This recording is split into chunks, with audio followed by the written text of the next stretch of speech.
Jordan Brown, welcome to the podcast, my friend. Thanks for having me. How you doing? Doing well. How are you? I'm good, man. I'm good. We tried to do this once, so we're gonna call this cut two. I guess just be honest with the audience that I'm not technically savvy, and we had a little bit of a mess up. It sounded like our last podcast was on an AM/FM radio from the 1930s. So It happens. Maybe it's more to talk about. yeah, I know, right? Yeah, we're good. Well, we had a great time, anyways. So No, it was good. but we're gonna fire it back up again because, there's definitely a lot to talk about, and kind of one of the things that I'm interested in what you're doing is kind of your hobbies, and obviously we met through a friend of ours, and you have a landscaping business out of Burlington, right? Gibsonville. It's Gibsonville. Yeah. Okay. Close. Yeah, I feel like they're all damn. Most of my work's in Burlington. Most of your work's in Burlington. You have a few clients that are out here in Greensboro.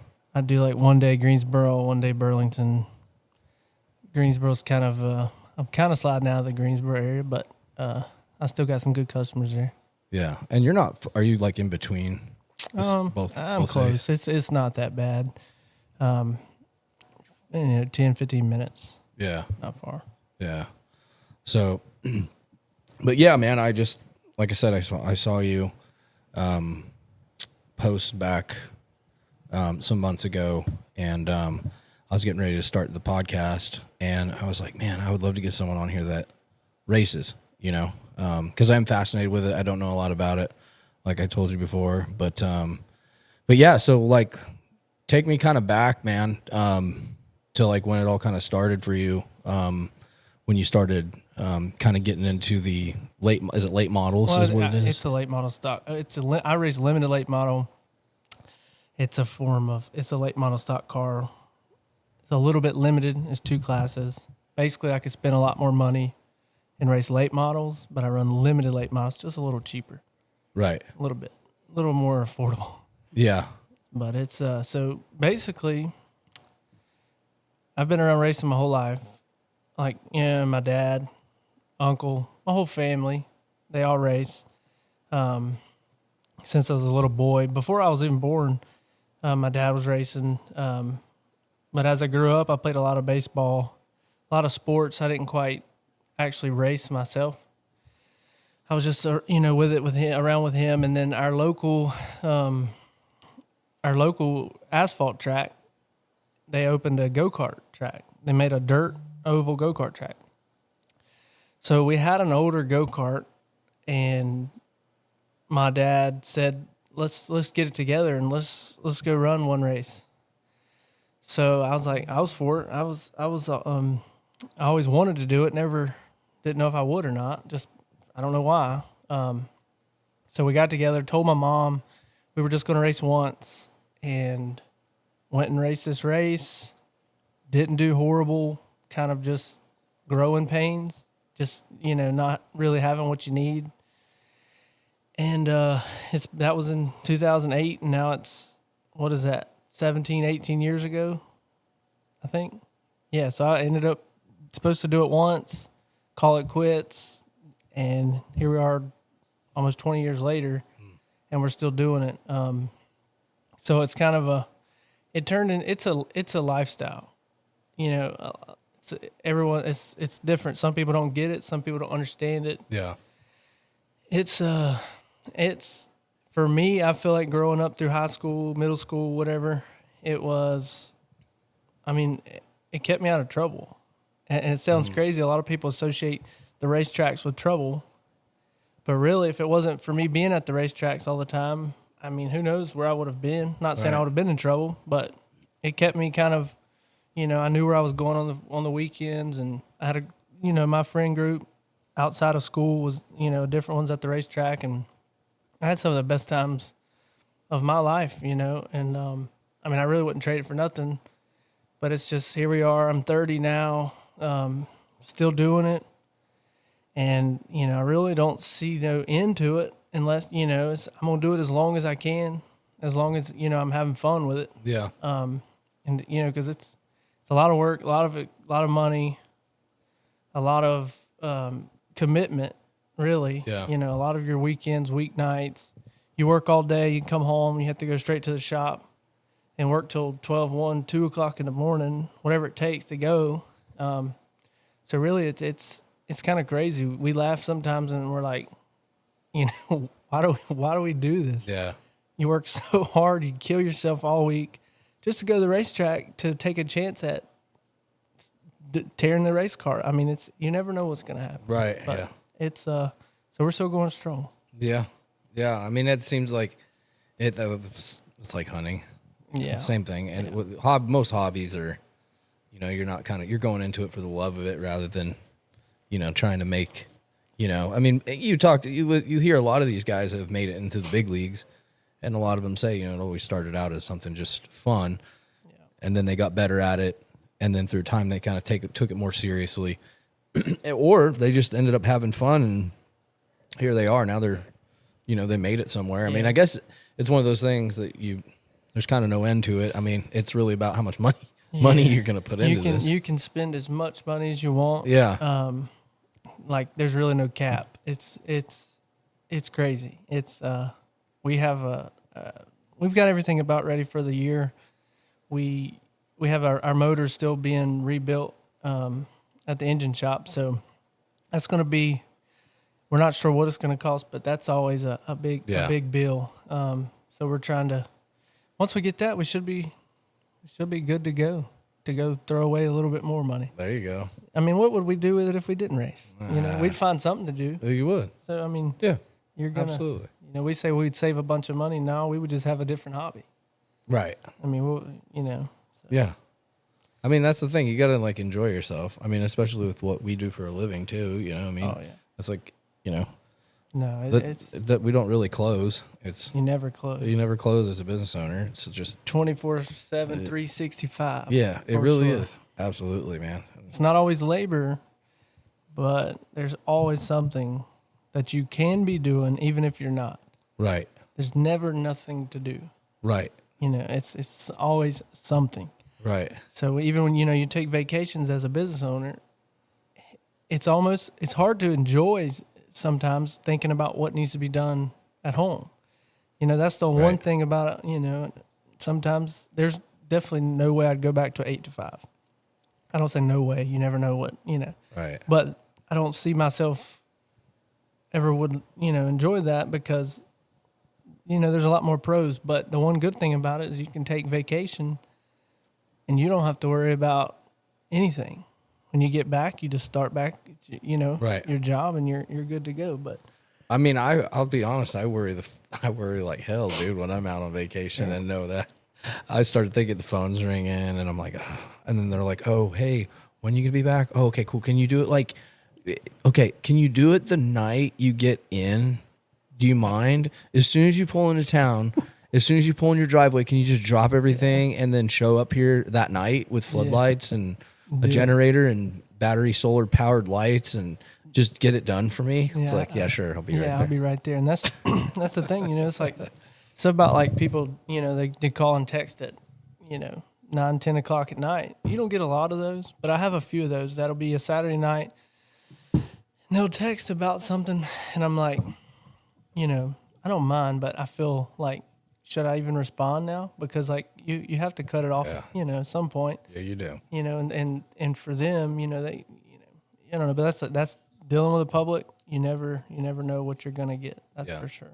But it's I was about to say, you talk about floodlights. I had a customer that we were doing a flagstone style patio for, and I was kind of lacking help that year, and I was behind, and I had to get it done, and it sounds crazy looking back now, but in the middle of the city, their backyard, we had, I was without help. It was me, and I had all the lights that I could find, plug-in lights, battery lights, had them up, and I worked almost all night over there on this patio trying to just get it done, running grinders and just. They didn't care. They were fine. But looking back now, I'm like, that's terrible. And my poor dad at 60-some years old felt bad for me. Come over there like midnight trying to help me, figure this deal out and get it done. And so, I mean, I guess, I've done some stuff like that. Looking back, it's crazy, but I had to do what I had to do. Yeah. I got it done. Yeah. By morning. Yeah.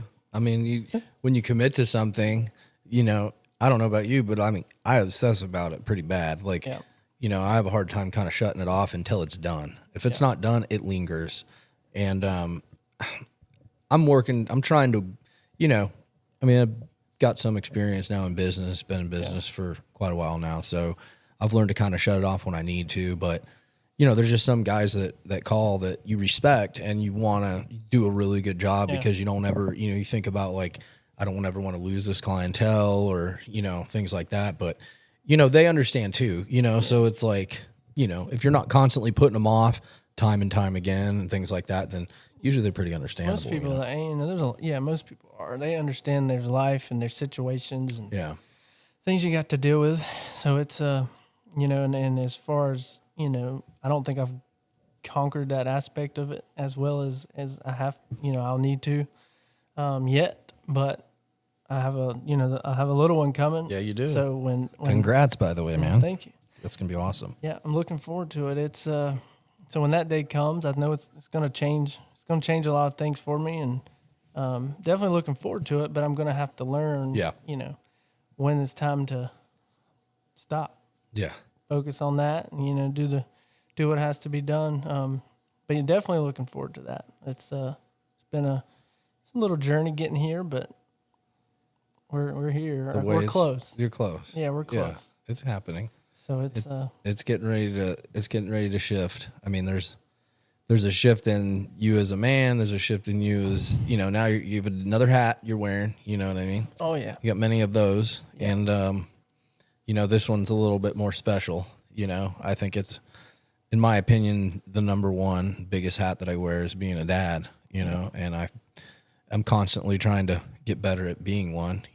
And it takes a lot of patience. You learn a lot about yourself. You learn about how selfish you fucking really are as a person, and so.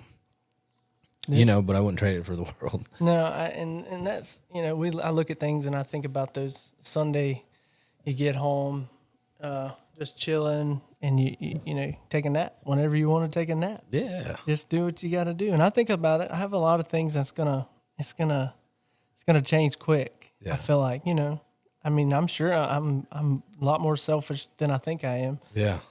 But it's gonna have to change up quick. I just really look forward to doing like what I did was, my parents growing up and be able to kind of transform that generation to like have, a child to be a grandchild to my parents to kind of let that go through again. My parents were grandparents at 23 years ago. And so they have a grandson he's out of college, graduated college, and off doing his own thing. So do you have siblings? I have a sister. She's 13 years older than me. Okay, so, gotcha. So, they're going to flip-flop 23 years later and start this all over again. Yeah. So they're looking forward to it, but maybe it'll keep them young. Hey, yeah, absolutely. Keep them on their toes. Yeah, absolutely. So is he or she going to race, you think? So that's the thing, we're not finding out the gender, which, you guys are waiting, yeah. Well, yeah, I'm kind of forced. I want to know. She didn't, but at this point, it's fine. I have my, I think I know what it is. I think we're team boy, and if we're not, I'm sorry, and I'll have to apologize to this girl one day. But definitely think it's a boy. But we're not finding out.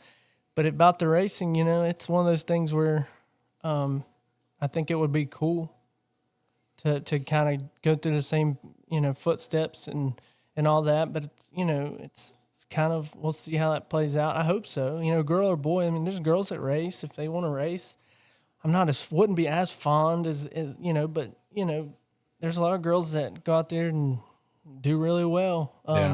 So I'm not against it. We'll just kind of see, I guess, how it flows. Yeah. Some things are, I see a lot of times that I've seen a lot of kids growing up that had no desire. Their parents wanted them to do it. and I've seen little kids, and they're kind of forced into it.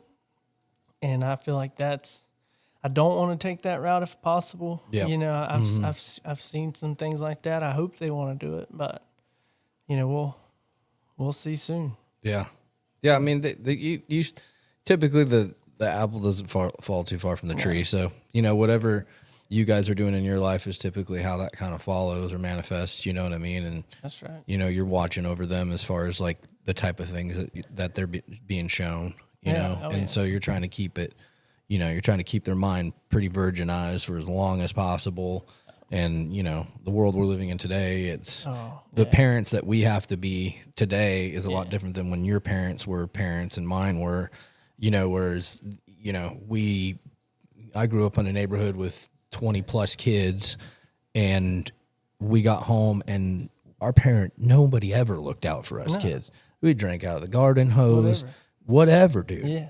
I mean, it was like ludicrous to look back and even think that was even possible today. Like, I don't know. It pisses me off because I want my son to grow up in that kind of environment, you know?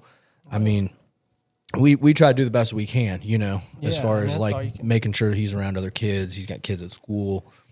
You know, we do sports. We do kind of everything. You know what I mean? I want to introduce him to everything. Keeping that is, you know, I don't have kids yet, close. But that to me, I feel like exposure to people, to places, to, you know, the more that I feel like you can do with the child, and that's from just my visual of kids. You know, I'm around a lot of kids and different things, and just the more you introduce them to people and let them talk and do things and act, you know, be active in things, I feel like it just overall makes them, you know, better. I mean, you talk about, you know, getting home. You're older than me, but I remember, you know, we'd get home from school and I would go half a mile through the woods to somebody's house, and you know, when it got dark, my mom just kind of expected me home, and we didn't have phones at that time. We didn't have anything. I mean, it was just a different world. I mean, when I was young, you know, like 2-cycle mix, what used to come in like cans,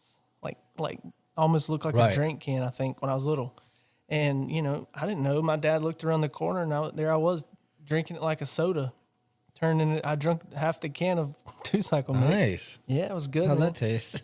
As far as I know, it's pretty good. As long as it wasn't antifreeze. No, it wasn't antifreeze. I drank half the can. It was like gas, and it's there's a joke. I took off running around, and then I fell out. And they said, "What happened to him?" And they said he ran out of gas. but no, I had to have my stomach pumped and no all shit good stuff. But really, you know, you're gonna be dumb. You got to be tough. I guess that's what they say. Yeah. Try not to be too dumb. Yeah. Well. That's part of it. Yeah. I don't know. I don't know who's the keeper of who says who's dumb and who's stupid and who's retarded. I think we can say that word again, can we? No, maybe we can't. I don't know. There's 2 genders. Hopefully I'm not demonetized or whatever on YouTube.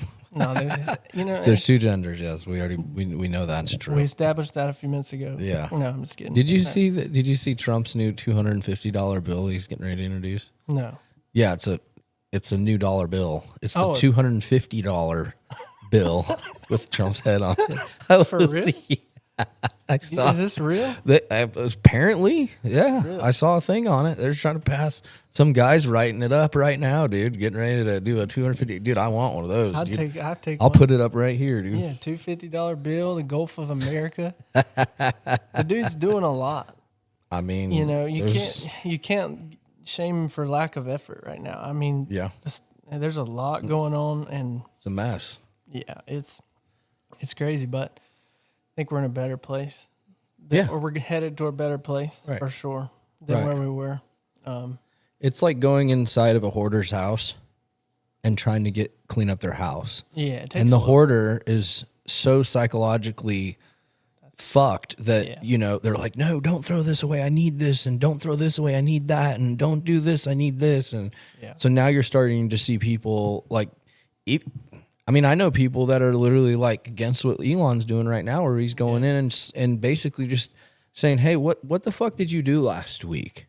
Oh yeah, you know, give me something last week. What the hell you guys have been doing? Yeah. Well, you got to remember, this is federal government, my guy. Yeah, like, that's right. you know, so it's like, you know, you guys asked for this shit. Yeah. You guys wanted this shit. And now it's, I don't know, you know, if we like this too much. 'Cause I've been seeing people post stuff online and I'm like, but how in the fuck are you ever going to get through? You got to go deeper than just deep. Like, because it's so bad. I mean, you have people, I mean, come on, dude. The Social Security thing where people were 300 years old getting paid out Still, that's what thousands of dollars. They're 300 years old. They're Yeah. still receiving a they're check. the same ones that voted last election. Exactly. So it's like Yeah. we need to find out there. You know, I don't know, man. He's literally going through with an absolute gigantic 48-inch 661 steel chainsaw and fucking just laying it down. Yeah. And you know what? Let's just watch and see. Yeah. You know, let's see what happens. This has never been done in the history of America. It needs to be cleaned up. I'm sorry. Like, let's see. I mean, again, I'm coming from private sector. Yeah. You know, I know people need their jobs and things like that, but Yeah. you know, as far as that goes, like, you know, well, I'm sorry, but I don't fucking like paying 26% tax a year for being a business owner. Like, dude, you know what I mean? Like, and if I want to make more money, I have to pay more money. Yeah. It's like, what the hell is that?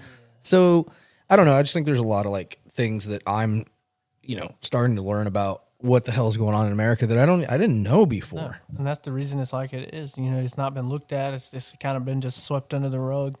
Just kind of let them go, and it needs to happen. It needs to, you know, they need to figure this out. You talk about the Social Security check. I seen a post about that, the 300 and some years old, and then you about the asking, what did it say, the 10 things they've done, or what are they asking them? Well, I don't know about that being related to the questions, but are you talking about like? Well, the questions. So what were they're asking them like to list things they've done each week or that week? Yeah, so it's basically, they used to do it. Okay, federal employees used to have to do this years ago. Yeah. Where essentially it's like your boss checking in once a month saying, "Hey, we're just doing a checkup here. Give me 5 things that you did last week." Yeah. And if you know, if the 5 things were really not sufficient, then we're going to dig a little deeper and we're going to question, "Hey, what are these 5? What did you mean you were taking out the trash? That's what you did all day? How many bags do you?" We want to see what's going on here. This doesn't make any sense. So I think a lot of it has to do with probably people that are still working at home in COVID, and they're like, "What'd you do last week?" No, that's right. Well, I woke up, I fed the dog, I cooked breakfast, I sent a few emails, and voila. So we're trying to weed out maybe people that are getting paid that don't even exist. Yeah. They may not exist. Yeah, there's, you know, I'm sure. Yeah. Or people that are still at home that he said, "Hey, you all need to get back to work." Yeah. I mean, this is just what we're doing in this segment of life. And it needs to be done. And I seen a post about a guy, her wife said she likes the idea, but now her husband is texting her every week and say, "Hey, what is 5-10 things you've done this week?" What did he say? What did he say? No, they're just joking about that, but it's good. We need it to happen. It's these things need to be cleaned up. There's so much more though. I don't think we'll ever get to the bottom of all of this, but definitely need a $250 bill. Right. That's what I was trying to show you. This is how hilarious this is. Trump on a $250 bill. GOP lawmakers' currency proposal faces roadblock. Somebody really attempted to do that. I mean, they just they just know how, like, Like I seen a thing and somebody had posted the other day about it, and I was just like, yeah, I mean, I guess there is somebody writing something up about it. I'm sure. Hey, fucking hilarious, man. I think it's great. And again, I'm not trying to make things. How could you not, though? I don't know. I mean, how could you not make things political anymore? Everyone's like, "Oh, I don't want to make things political," and it's like, dude, like, I guess that's just kind of a terminology now that people use to kind of like, kind of back away from a situation rather than like going forward into something. It's like no one's like creating problems when you say when you talk politics. Now, when it comes to like my customers and things like that, no, I don't typically like to get into things like that. Yeah. And I have had a lady that I did some work for, and maybe she'll see this, maybe she won't, but she hired me to do her trees. Yeah. And I didn't bring it up. Her husband bring it up. And she said, I'm a socialist. I believe in socialism. And I was like, oh, that's cool. Yeah. Good for you. Yeah. And then her husband goes, well, I don't know about that. I don't believe in it. And then she looked at him and goes, yes, you do. And he's like, what? No, I don't. And she's like, whatever his name was, I can't remember. Yeah, you're a socialist too. If you live in this household, you're a socialist. And I was like, oh no. So then conversation kind of went on. I'm trying to like bail out of there, the conversation. And she goes, and if I ever find out that you vote for Trump, you'll never work for me again. Oh, and I was like, man, I looked at her and I go, ma'am, I don't get into politics with my customers. Like, that's not what I do here. I'm here to, I'm here to do a job for you and do it right. So, then you should have said Trump. You should have said Trump. Well, the funny thing is I had bought a bunch of these like flags from this guy, and I had them laying on the back seat of the truck, and I was like, oh my God. So I get in there. Now I'm freaking out in my head. I'm like, oh my God. So I open the fucking door. They're standing up by the house and one drops on the ground. And I was like, yeah, one dropped down on the ground and I like reached down and grabbed, put it back in the truck, like stuffing it underneath my truck. I was like, why am I doing this right now? Like, this is so stupid. I have to literally protect what I believe in right now because of money. Like, that's dumb. No, okay. Like you hire somebody because of what they're qualified to do. You don't hire somebody because you know what I'm saying? Oh, you disagree with the politics on it or whatever. Like, okay, fine. I don't particularly like working for liberals that are fucking psychotic about shit, but, I don't say anything, I've had, I feel like I'm about 50-50 in my customers that, I don't know, let's say 80. I don't know. We're there's definitely some. I have a few. It's okay. I mean, dude, it doesn't matter. I don't give a shit. It dude. Doesn't, but I felt just a little bit better after the election. Yeah, for sure. Going back there, I don't say anything. No. But, it's all good. They got their round last time. And, yeah. But there's this one lady for sure. She's LGBTQ and all this, and they flash it hard, and, and it is what it is, but it's, I don't talk about it with her, but when they seem to always want to bring it up. Yeah. But when they bring it up, I'm just kind of like, yeah, I don't know, it's, but I don't open that can of worms because you try not to. I have a few customers on Facebook, and I used to, I would share, things on there and about Trump and this and that and Joe, Sleepy Joe, and and all that. And I kind of stopped that, but then at the end here, I was like, you know what? I've made a few posts. I'm not gonna make a big deal, but I don't worry about it. Yeah. It's it is what it is, and I guess you can like what you like, but some things just don't make sense. And no, they don't. And I mean, I go back time and time again of like looking back, like, I was born and raised in California, so people think, oh God, you're from. I mean, I'm serious. I tell people, they're like, you're from California, and they kind of like look at you like, and it's literally sometimes it's because I can see like guys wearing a camo hat and a button up, plaid shirt, and he's got a couple Chevys in the driveway, and like probably a Trump supporter. Probably. You know what I mean? And so he asked where I'm from, and then I tell him that, and then he's just like, look at me like, I don't know if I fucking trust you. And like out of all the states that you can tell somebody you're from is probably New York and California when you're down in the South, because they're just looking at you like, what the fuck? Yeah. But listen, I'm from a very red place, quite frankly, I shouldn't even say red place, very like good, wholesome place, and shout out to Ridgecrest, California. And, it wasn't until I got older that I like looked back where I'm from and like got to really respect it. You know what I mean? A small town, the community is very supportive of like sports and things like that. So I don't know how it is now, but I know growing up, man, that was like a big thing. Like football games, like Friday night football in my hometown growing up was a big deal. Yeah. Everybody went, so. And that's old school. That's hometown. Yeah. Football.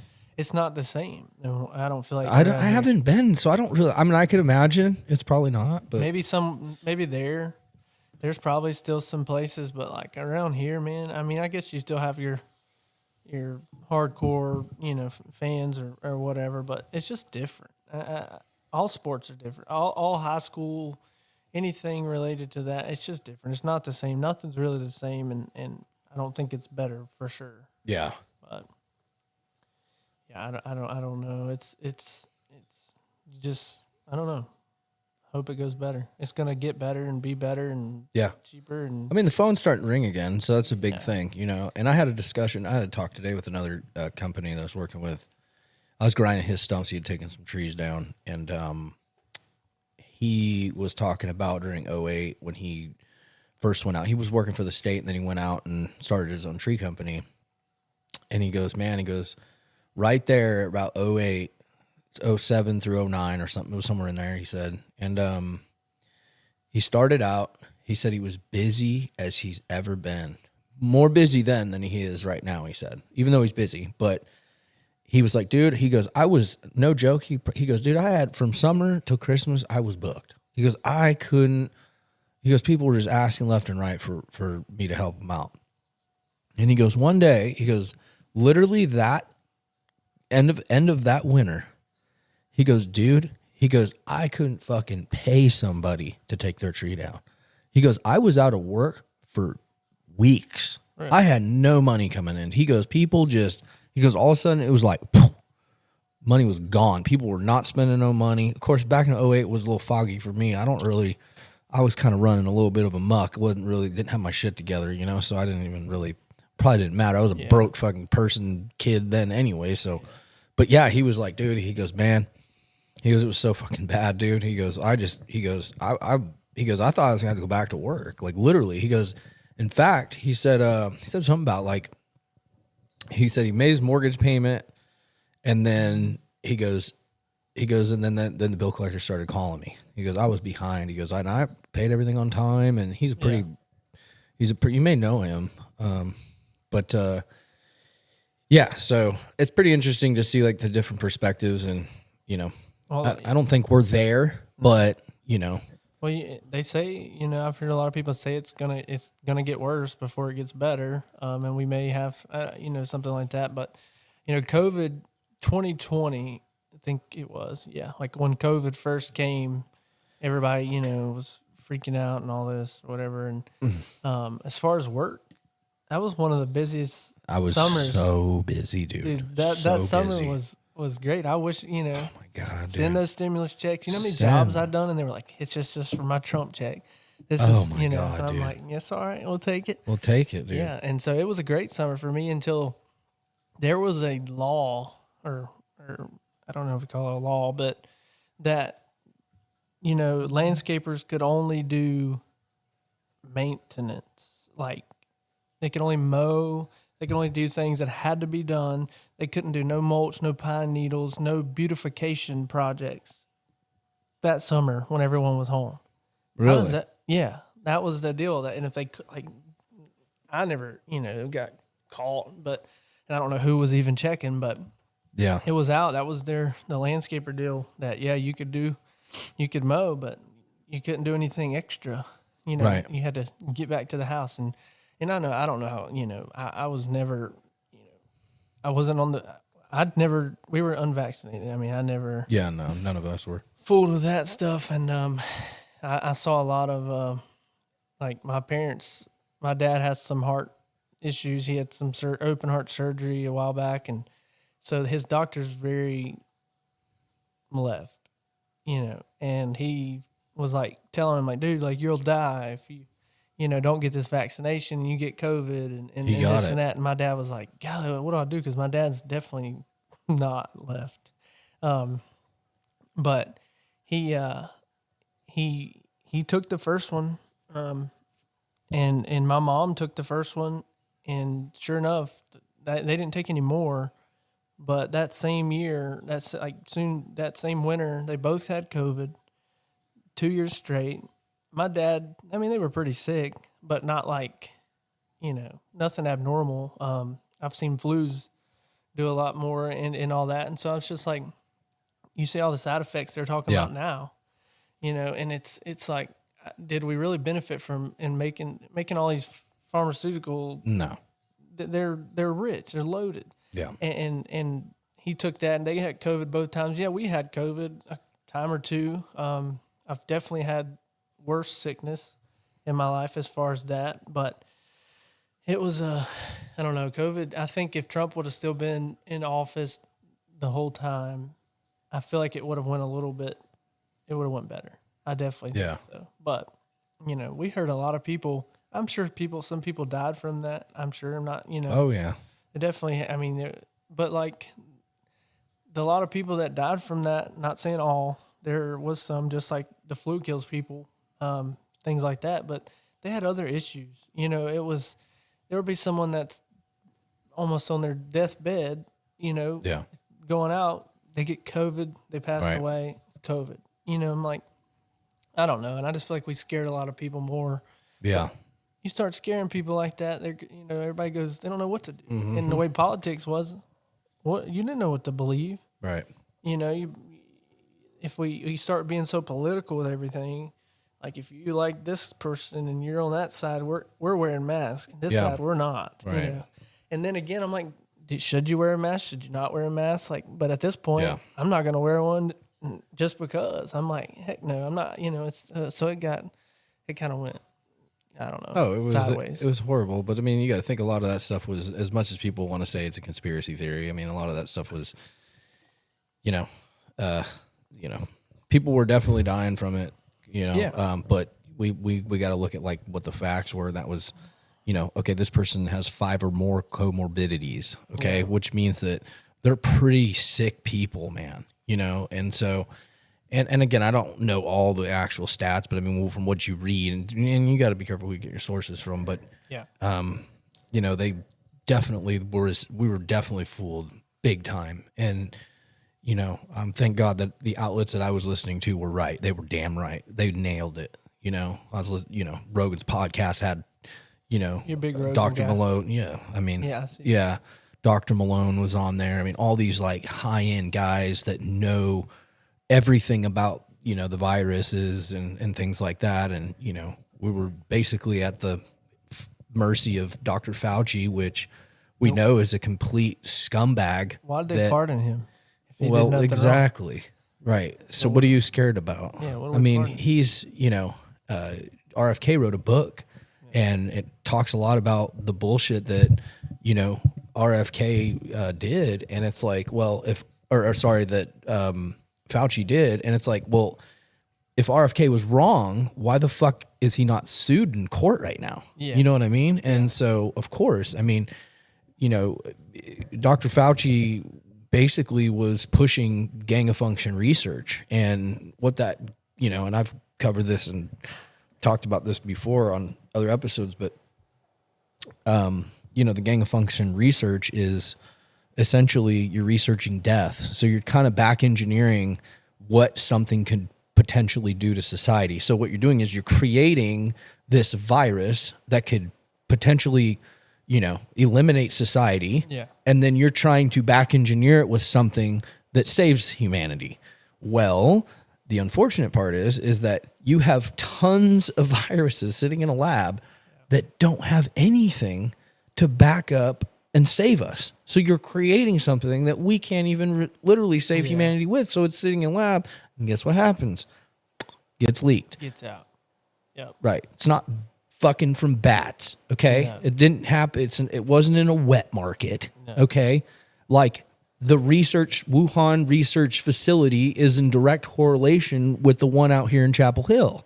Okay, so you have all these, and then you go back and you follow the money, right? You follow the money, all the money that's, being allocated for all these different research programs. And, it's like we're as society, most of us just like, thank you, but we don't want that. I'm good. I don't, I mean, if you've ever watched the movie Oppenheimer, it's about the nuclear bomb. There's a part inside of that movie where you have Oppenheimer and God, what's his damn name? Einstein. Yeah. They meet. They exchange this. It's a great movie. If you haven't watched it, you gotta watch it.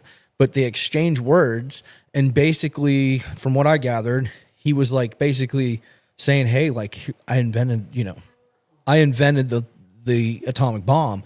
And Einstein looked at him and just like completely walked the other way. And it was like, this guy had the knowledge that literally, like, if he didn't proceed with it, we would have never had the Cold War. Like, we would have never been at risk, with nuclear, threat around the world. So again, like, these people are dealing with some pretty fucking evil shit, man. Yeah. And everything branches off from that. Everybody wants a piece of that. Why? Because of the money. Yeah. So I don't know, man. I think that going forward, like, of course, we're going to learn from this. People have kind of woken up to the fact that this was all stupid. And did you guys race at all during? What they do during that? So it's kind of a get back on the racing subject, something that matters here, not these matters. scumbags. Yeah, that's right, for sure. So the COVID year was a wild year. So it's a great topic. So they started, when COVID first started happening and people were learning about it and all this, and most of your racing was still going on. Even when places were, shutting down, stopping, it would still go on and we were still racing. And then I remember they started putting those like laws or Roy Cooper was putting, ways saying you can't race, you can't do this, blah, blah, blah. You got to shut down. If you get caught, like I remember being at several tracks to where there's one track in South Carolina, they were, after the short period that no one was racing, they opened and the place was packed out because it was the only track that was racing. This is dirt, go-kart stuff.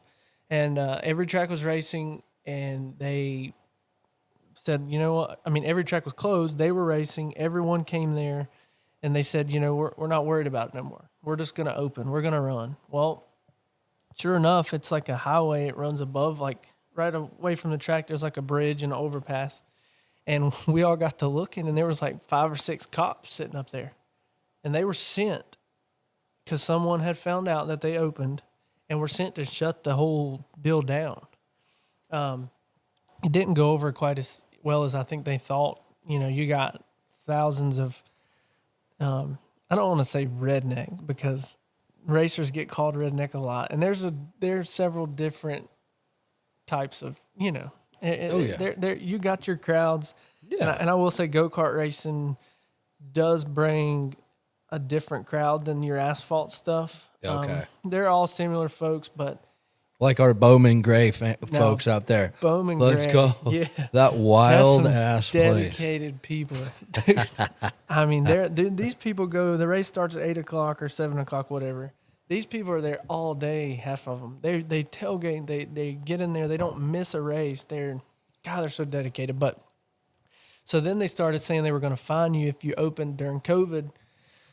And there was a lot of tracks started doing it and was just going to take this fine. And then Roy Cooper was really getting kind of nasty about it. And then Ace Speedway, where we race now, was like the first asphalt track around here to say, you know what, heck with it. We're going to open, we're going to race. And so they opened and still to this day, I have yet to see a crowd that big. There were nowhere to sit.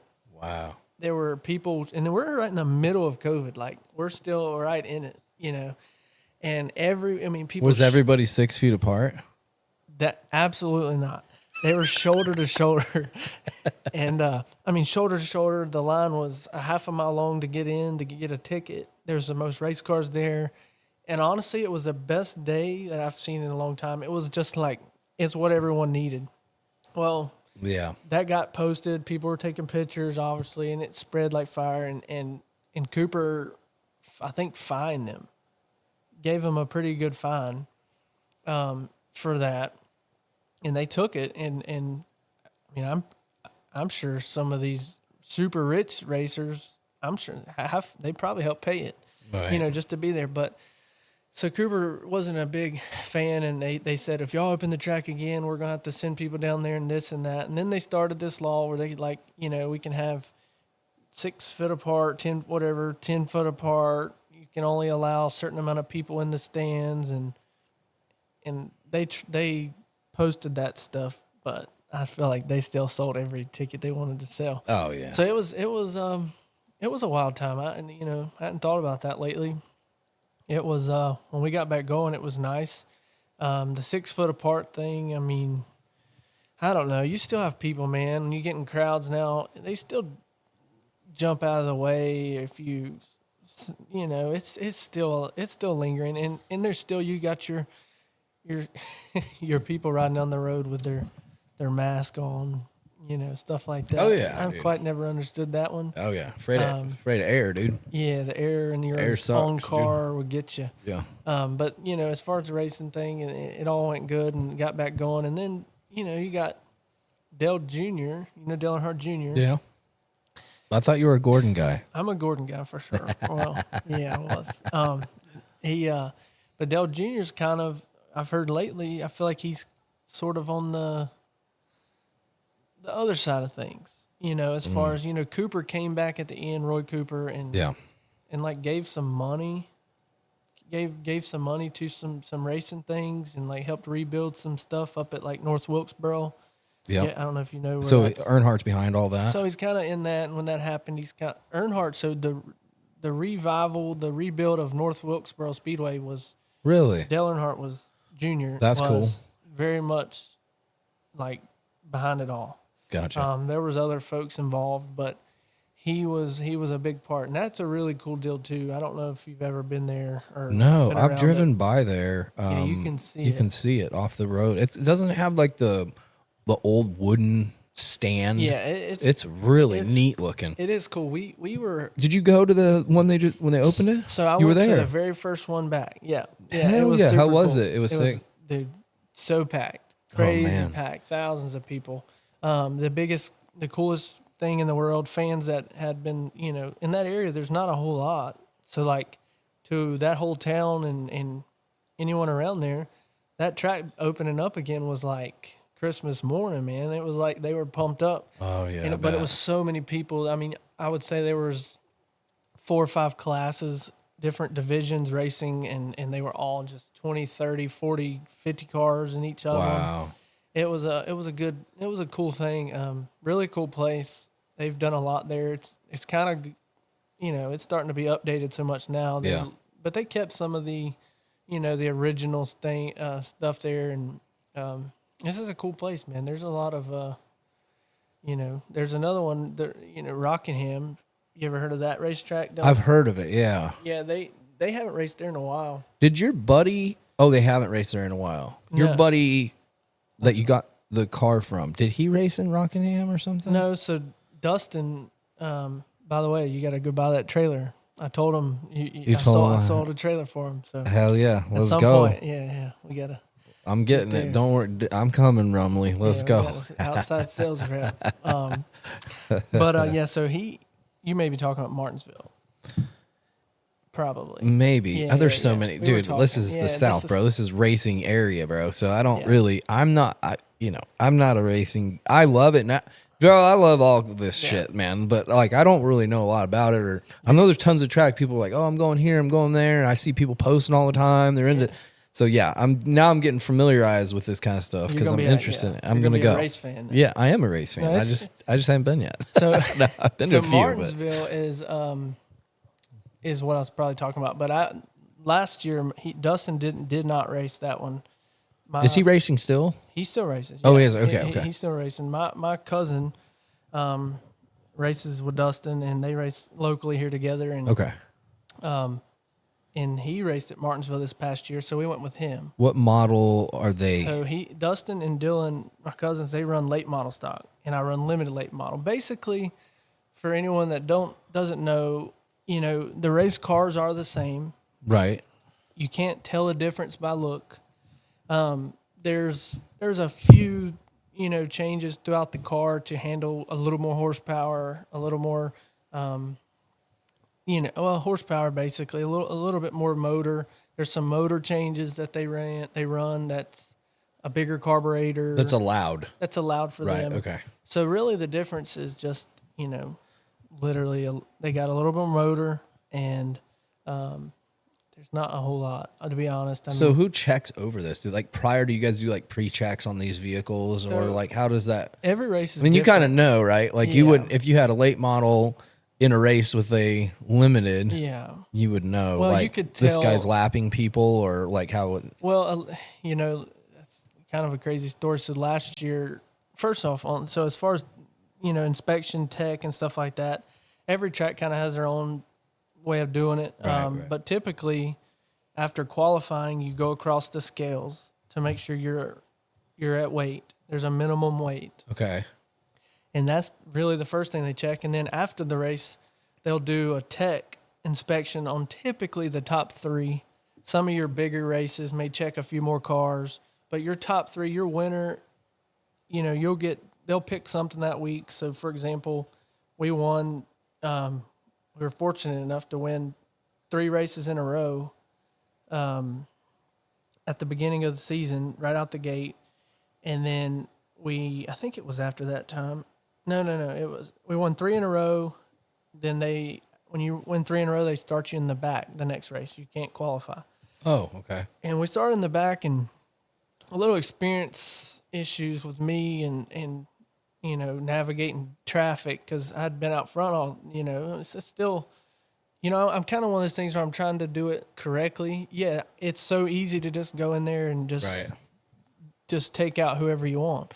So I'm trying to pass right and do it the right way, but we wasn't quite as good when I started in the back, so I didn't make it up there. But the 2 races after that, we won the next 2, starting from the pole first, and they tore the heads. On engine, you got 2 heads on the side. They tore the heads off my car.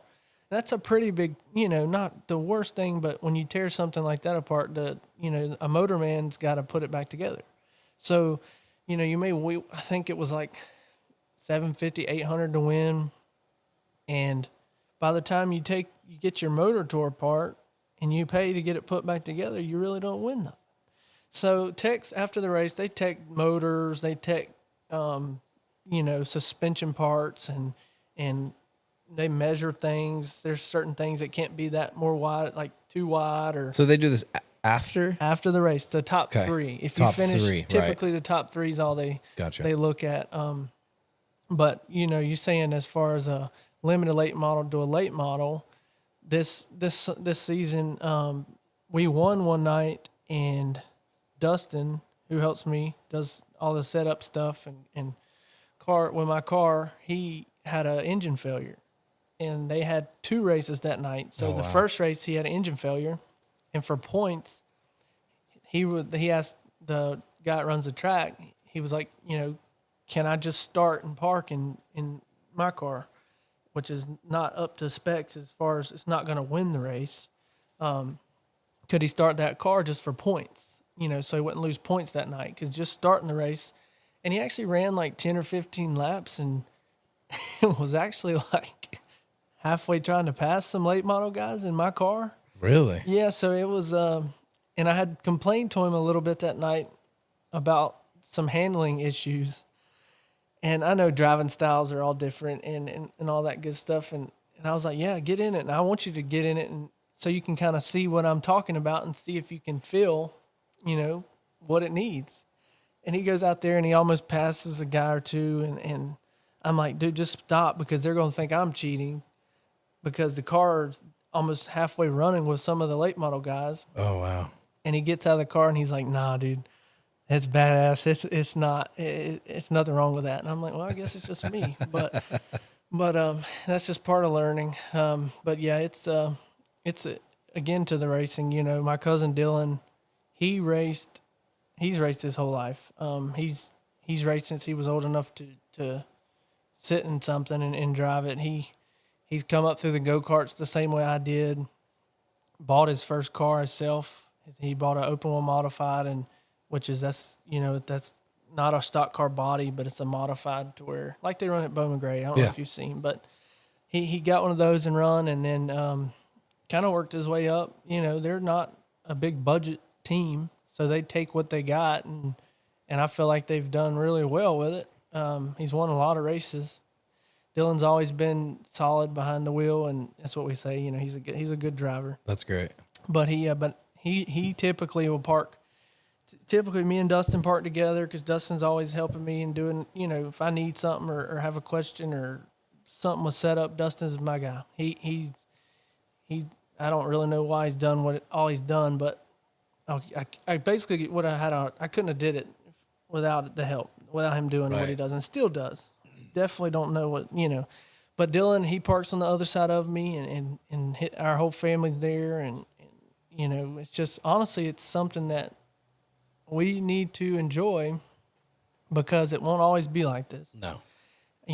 My dad, his mom, his dad and everything is just everyone's there. Our grandpa's there, aunts, uncles. Our Uncle Jody helps us a lot, and it's just a good thing, man. And like, if one day it's not going to be like this, but while it is, I try to enjoy it because That's right. It's not always going to be this way. But, No. So it's a good thing. But as far as this year, I'd like to run a late model race one time. I don't think I'm quite there yet. As far as experience, no. Could I do it, handle it? Yes. But to do it to the ability I want to do it in, I don't think I'm quite there. But at some point, I'd like to go run the Martinsville race. That would be a great experience. Oh, dude, just I'm there. To make if you laps do. there, yeah. Oh, man. It's they typically have like 70 to they've had 100 cars before. Wow. Try to qualify for it. They only take like 30. So it's a lot. It takes a lot. You really need to go to that race with it like $10,000-$15,000. You need to have it Really? to just buy tires, buy everything, Right. what you need. But one day we'll get there, maybe. Yeah. I said I wouldn't do what I'm doing now, so. Right. Cut more yards, dude. Dude, that's what, that's the thing. I try to do all that. That's what everybody says. They're like, you got to work more. I'm like, man, I'm working. I'm doing it. Tapped. I'm I'm doing what I can do. And, it's about to ramp up for that too, landscaping, man. It is. They say wintertime is slow, but it is to some degree. Yeah. But not really. I mean, depends on the avenues you take. I do a lot of things. It's not really a slow season. You can make it slow. You cannot, push it. But if you want to push it, man, you can work all winter long doing something. Not every day. Yeah. There's going to be slower. It's not like the summer, but you can do it. And so, but this time of the year, man, it starts to ramp up, and it's like as soon as it's 70 degrees and the yards start turning a little green, people are just like, let's do landscaping. Right. So it's about to really get ramped up as far as that too. Yeah, I'm excited for it too. I mean, I've been pretty fortunate enough that I'm in with a lot of good people that, typically are, we're sending work to each other, and we stay busy pretty much year round. That's right. I got some stuff for you. Let's go. Let's get it. Really. I'm ready. I'm going there tomorrow, and Just every time I go, I'm like, send me the address. That's what I say. No, but I literally like this year, I was kind of glad that I was a little bit slower. I mean, I've taken a little bit of a leap of faith in what I'm doing. Obviously I started as, in the tree industry, grinding stumps, and I've been around it a while. So, I just got pushed into, a lot of people are, hey, why don't you get into doing trees? Why don't you get into doing trees? No. I would say it all the time. And so I got the stump grinding was the first? Yeah. I've cut trees before, but so I actually worked for a guy in California for maybe like a year and a half or something like that, cutting trees. A little bit different out there, but that's when I was in my younger 20s, and I got out the calculator one day, and I was like looking at the numbers, and I'm like, why am I not doing tree work? And I'm like, I'm sending all this work out to people. Why not do it? I'm not asking, some guys are like, well, I want to cut, and I don't do that shit. You know what I mean? Like, I'll give you your rate, give you a fair price, and, if you charge what you charge is what you charge, because people. That's how business works, man. That's Okay, right. when people think that it's like a bad thing, it's not a bad thing. It's actually a really good thing. Yeah. But so I went in full head with it, man. I was like, you know what? We're going to rock it. We're going to do this. This is what we're going to do. And you know what? Quite frankly, I probably pissed some people off. You know what I mean? But what happens in business is I was reading this book by Patrick Bet-Daly, and it talked about how you get to a certain threshold in business, and you kind of cap out. And in order to grow, you've got to lose 10%. Yep. So meaning at the end of the year, you go, okay, here's all my clients. We're going to bump up our prices 10%. Well, you can guarantee that when you go from whatever your hourly rate is, let's say 100 an hour, and you decide to go to 125 an hour, you're going to lose a few of those customers, right? So, but in order to grow, you have to lose some people. Yep. So it's not necessarily about pissing. I think it's pissing people off because I don't do that kind of shit. Like if I'm grinding on a job site for another tree company, if any homeowner comes up to me or any people in the neighborhood come up to me and see that I'm doing that and see my tree service, I tell them, you need to go talk to so-and-so. That's right. I do not take work like that. I don't steal work from people. There's a lot of people that do this. Yep. You know, there's some fucking grimy ass dudes in this, my industry, your industry, and it's fucking bullshit. But you know what? Good businesses like yours and ours, we're bringing a whole new flavor to the game because we're not going to do this shit to people. No. You get a lot. We've talked about a few individuals that have really just pretty grimy guys. But anyways, like, and so that was one thing that pushed me into it, right? Because we're all trying to be successful at the end of the day. We all want to make money at the end of the day. That's just the name of the game. But I also had some people that I had sent some work to, and they didn't fucking show up to my homeowner's house at all. And these people that I've done work for quite a while, calling me saying, "Hey, I thought you said so and so." Well, he said he was coming. I called the other guy, and he's like, "Oh yeah, I'll get there next week." And so it was time and time again that, and I want to be a good representation of myself. So it's like. Sure. You know, I kind of got tired of that shit, and I was like, you know what, fuck it, dude. We're just gonna, you know, something I really didn't want to, but now that I have the experience, I understand the game, I understand trees. You know, the guys that work for me, they always say hire smarter than you. These guys that work with me are very fucking smart. My climber is, bar none, probably one of the best climbers in the Piedmont. Have to be. And so, you know, he's from Vancouver, Washington.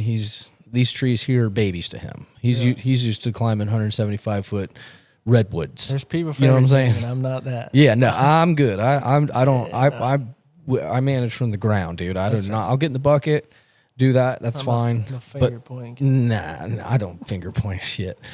But you know, so I mean, that's kind of how things went for me. And plus, you know, there's definitely a lot of work for everybody. It's just a matter of, you know, building relationships. And I think we talked about, you know, I'm sorry I have good credit. Yeah. You understand? Like, my bad that I fucking have. Must be nice. Must be nice, we say. Yeah, that's right. And so, you know, people don't like that, man. It's so crazy, dude, how people just really, truly, the people that you think are going to be really supportive of what you do, you really want them to be supportive of you. They're not. That's not them. No. And so it's the people that you don't think or you don't even want to support you are big supporters. It's really weird. It is weird. So it's, you know, I love Greensboro. I love this community. I love McLeansville. I love being out here, man. This is like a cool fucking, I love it, dude. So it's, you know, it's a good, I've met a lot of good people, man. Like I'll be honest, I have not ran into some shitbags anymore. I saw a couple posted on the side of the road up there. Did you see that for stealing? They're thieves. Yeah. They're thieving. And someone made a sign and said so-and-so and so-and-so. That sign's in like 5-6 places. Is it? I've seen it up on Burlington Road 70 area beside the church. Yeah, these fuckers are stealing. Stay up something Moon or something. I don't know the something guy's Reeves. John Moon or Reeves, I thought. Reeves or some little scumbag running around here stealing people's shit, dude. Hey, with the signs doing what they I would love them to come back here, dude, in this neck of the woods, buddy. Yeah, come on, bring it, dude. Yeah, that's right. Yeah, you'll meet it. But you're gonna meet it, dude. For sure. Motherfucker, No, you dude. didn't turn all your guns in? Grimy. Me? I Yeah. don't have any guns. What are you talking about? Okay, cool. Yeah, no. We're gun free here, dude. It's a That's right. gun free area, dude. No guns. No guns. Nope. But you Just talk about knives. Knives and Knives. hammers, dude. Knives, hammers, chainsaws. chainsaws. We got it all, dude. Yeah, no guns. Oh yeah, dude. Look, You shout got a out. grenade? I got a knife. Yeah, I got a grenade. Fake grenade. grenade's This for isn't the- real, folks. No, But that's real. yeah, shout out to Half Face Blades. It's my favorite knife company, cool. hands down. The best knife company. Really? Where are they at? Oh yeah. Oh yeah. That dude's a G. Where's it? They're out of San Diego. Okay. He's a former Navy SEAL that owns the company. He's Pretty a bad badass dude. Yeah, he's a bad. And the great thing about him is that like you always want an owner that has like some validity or experience in life. He's a hunter, big time. He's been overseas, served in the military, been a Navy SEAL, been through the ringer. You know, he's an avid outdoorsman. There's a lot of knife companies that are, these kind of guys are goofy, and I don't want to say who it is, but whatever. But he's, you know, he stands behind his stuff, and they're not cheap, but they're high quality. So, I mean, yeah, I collect quite a bit of their knives, but I don't know where we're going with that, but No, we were talking about guns. And yeah, no so guns we here. don't No, have I no don't own guns. any. Nope. And then you talk about, you know, the industries that we're in, and you say there's a lot of company. Yeah. A lot of people. You got good folks, bad folks. Yeah. But you know, you have people say, well, you may not, but I have people come up to me and they're like, you know, how's business? Like, I see landscapers everywhere. And you know what? That's one thing that I tell anybody. Like, I've talked to a few folks that wanted to start their own thing, you know, and there's landscaping there's so many avenues as far as like, where do you really want to take it? You know, there's a lot of people that when I started this that thought that I was going to have a push mower in the back of a car and I was going to go around and you know, be just push mowing yards for $15 a piece. You know, they're like, how, you know, but it's so many avenues that you can take through this, you know, as far as being an established business, not just a mower guy. The landscaping itself is personally what I enjoy the most. Not we mow, but we don't.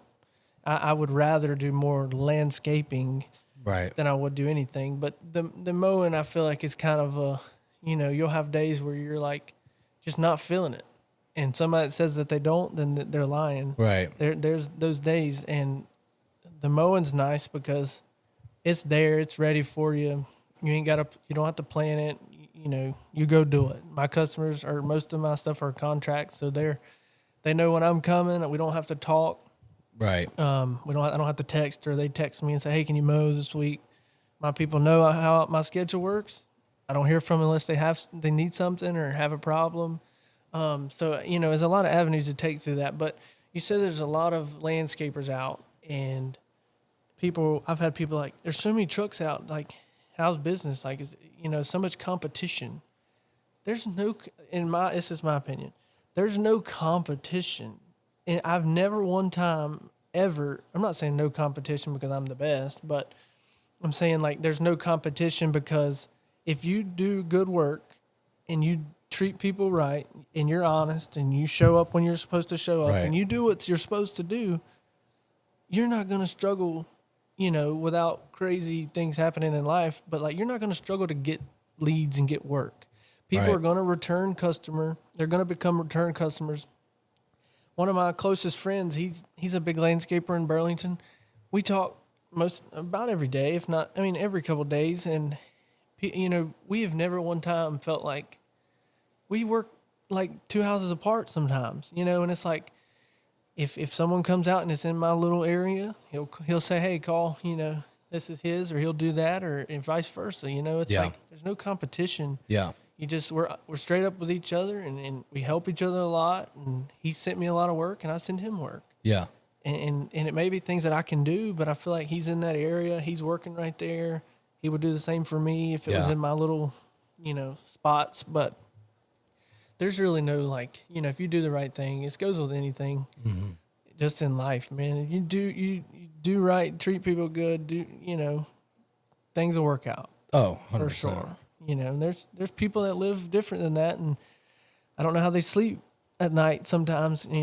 I worry enough myself, but they do, and it's just the way the world is. Right. And I've had to let that go. That competitive mentality, because really that's just your ego showing, Yeah. and I've had to kind of let that go too. And, because I was, pretty competitive, but at the end of the day, I am competitive, but Yeah. really I'm competing with myself, I'm Yeah, competing yeah, against me. Like how good can I do, And so I had to take a step back from that as well, because I was, I'd see another stump grinder driving by and I'd be like, nah, Yeah. fuck that guy, dude. But that's not, that was just because I was learning how to grow in the business. right. I mean, that's a true statement. You know what I mean? You're big dick in it and you think that you got things going on, and you know what I mean? And then all of a sudden you get humbled because no one calls you. It's for 2 weeks and you're like, damn, I guess I don't. You know what I mean? God will humble you.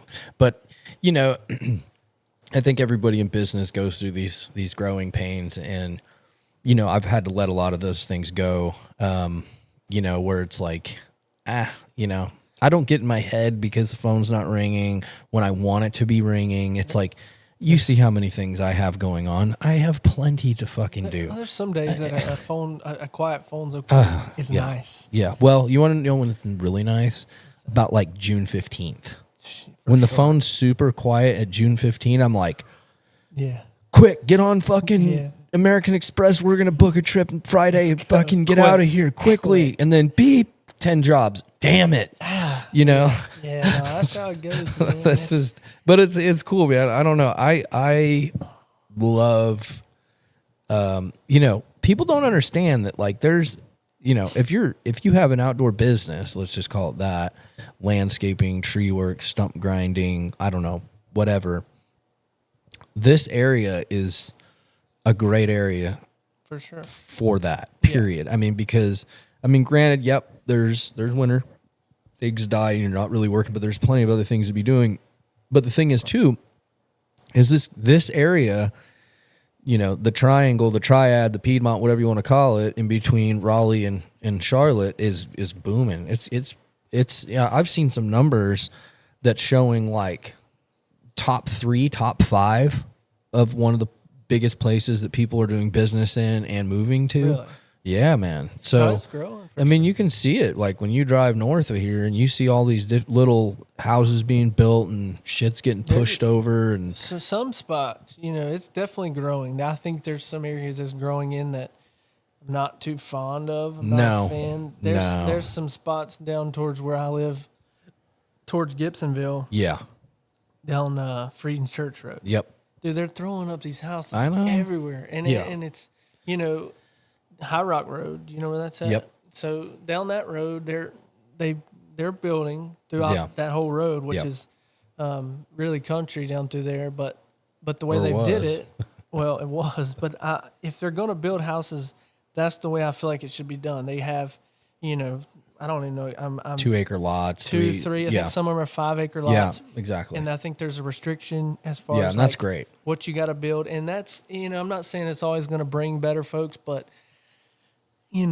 history shows it, that's going to bring a better, I like that. I'd rather that pop Yeah. up than these houses that, you can jump across the window into the other house. They're so close. They're throwing up so many houses, and who can afford? These houses cost so much nowadays. It is. Oh, dude. Oh my gosh! Like, we bought our house in 2019, which was, it was right before everything went crazy, and so we were lucky, got a decent deal. I wish now I would have bought a little bit more of a house when I knew how the pricing was. Right. But you live and learn. But we bought in a good time. But like now, man, young folks that are trying to start themselves and with like lower income and trying to buy houses and live, like, it's a lot. Like, Yeah. it's I don't know. It's hopefully that stuff will change. But It's a I don't lot. know. But, if you want it to happen, you'll make it happen. You'll figure it out. right. There's just, I have definitely a bunch of different avenues of things that I do to create, business and Yeah. making yourself busy and creating a little bit of income, but I don't know. I mean, people are, people are pretty lazy, man. There's a lot of people that, business is tough. Business is not easy. It's not for the faint of heart. It's Not built for everybody. No, it's not. I mean, there's people are, I don't know. I think everybody should do it. I think everyone should at least try it. And I think that, while you can, before regulations get too crazy, where you can own a business for pretty much nothing. Yeah. And so, and then obviously, looking at this area and the stuff that I do, like there's plenty here, man, Well, and so I don't, you talking about like this regulations. I don't really know what you guys have right here. What is it? This is McLeansville? yeah, And so, still Guilford County. yeah. So right up the street, I think I was talking about him before, Ronnie Apple, the guy, he has an alignment shop and he does like front end stuff. So if you ever have front end issues, things like that, he's Is he related to a guy named Chad? Chad Apple? Oh, No. okay. I'm trying to think, do I know Chad Apple? Where's Chad Apple? He's from? up the road. He just called me the other day for a job. Chad. Or I gotta go see him in the morning. Yeah. I'm not sure. Let's there's see. a lot Hold of on. them. Yeah, Chad Apple. Yeah, there's a lot of Apples. They have Okay. a bunch of brothers, but it's Okay. probably related. Okay. Somewhat. He's like right down the road. Yeah, but this dude is on. This is Heinz Chapel, right? This is Heinz Chapel. Yeah, High Cone, Heinz Yeah, Chapel's Heinz my Chapel. road. Yeah. So down there past the elementary school, he lives there and he has a shop behind his house. And someone, I didn't know that you couldn't do this, but someone has reported his business back there, and he's having to move into a building somewhere. Are you not allowed to have a business like that at your home? What kind of business is it? A front end, like alignment in a garage? I don't. You can have a business out of your home. Well, whatever he's having to move. Really? Yeah. So that's what he's been talking about. Someone called in on him and complained about something, and he's having to find a shop to do it out of. I don't know. I thought maybe you would know about that. Well, hopefully they don't call on me, dude, because I ain't going nowhere, dog. Well, that's the thing. It don't make no sense. I don't know if it's I mean, because you put a sign up, dude. I mean, you're legally allowed to work out of your home. you know. You know what I mean? Like, I love how you pay property tax on the business in this home at this house, right, and you pay property taxes because your house is here. So I'm like, right. I don't know about that, man. It's a scam, dude. That is like It's you get a a bill, and total I'm like, fucking scam. I'm having to pay you more money Right. just because I'm running a business here on property that I'm already Right. paying taxes on. Right. So, But that was the whole reason why I mean, like, think about this. This is a good, faithful person, right? yeah, My business grows. I'm in a cul-de-sac. I think it's time to move yeah. because we don't want to piss anybody off having our equipment. No. So we move out of You the got city a great limits spot. and we move out here, and it's like, cool. Now we Yeah. can kind of spread our wings a little bit, and I'll be damned if someone tries to fucking stir Say some something. shit up over here. You know what I mean? Like, there's businesses all around here. You see signs for up and down this road. Yeah, People are trying to make understand. the thing. People are fucking grimy, dude. Big time. And like, A lot of Karens. well, yeah, there is. There's nosy people. I mean, but everybody out here has been super cool. Yeah. Like, people have called and seen our new sign we put up out there. It's like really nice looking, beautiful, presentable. nice, yeah. It's clean. It's not junky. You know what I mean? And people drive by and, like, we got the bucket truck. You see the little mistake out there. I big dicked it and pulled in there and fucking got the bucket truck stuck. Had to pull. Dude, that was a nightmare. That was my stupid fault. I don't blame nobody but me on that one. But anyway, so a guy drove by and he's like pulled over. Hey man, can I help you guys? Like, I just live right up the road. Just the nicest fucking people, man. Yeah, our neighbors came over. We first moved in like old school. Bring us a gift, a candle, and a card. Like, I was like, damn, this is, It makes you feel good. It makes me feel great. And, I'm like, I was like, look, you guys ever need anything? A little older couple, I said, you need anything, I'm running through the woods, dude. I'm right here. You need anything. So, But that is slowly going away. yeah, but we're bringing it back. We're bringing it back. Fuck that. Like That's why I moved out here, dude. Calling your neighbor and being like, "Hey, I'm out of butter. I need ketchup." We done this growing up. I mean, we just call our neighbors. Yeah. We were cooking. My mom was cooking. We didn't have something like, Right. y'all got that? Yeah, Yeah. we got butter. Come get butter. Yeah. Whatever you need. So Yeah, now I don't know, dude. I think I'll just Run to the food line. no.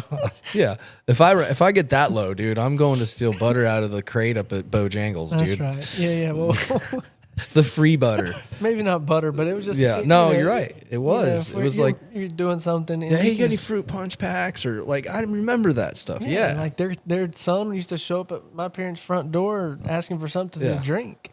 Run over the Browns, dude. They got drinks. Yeah, Yeah. go over there. They got deep pockets. They got fucking the best jelly, dog. Just kidding. Just kidding.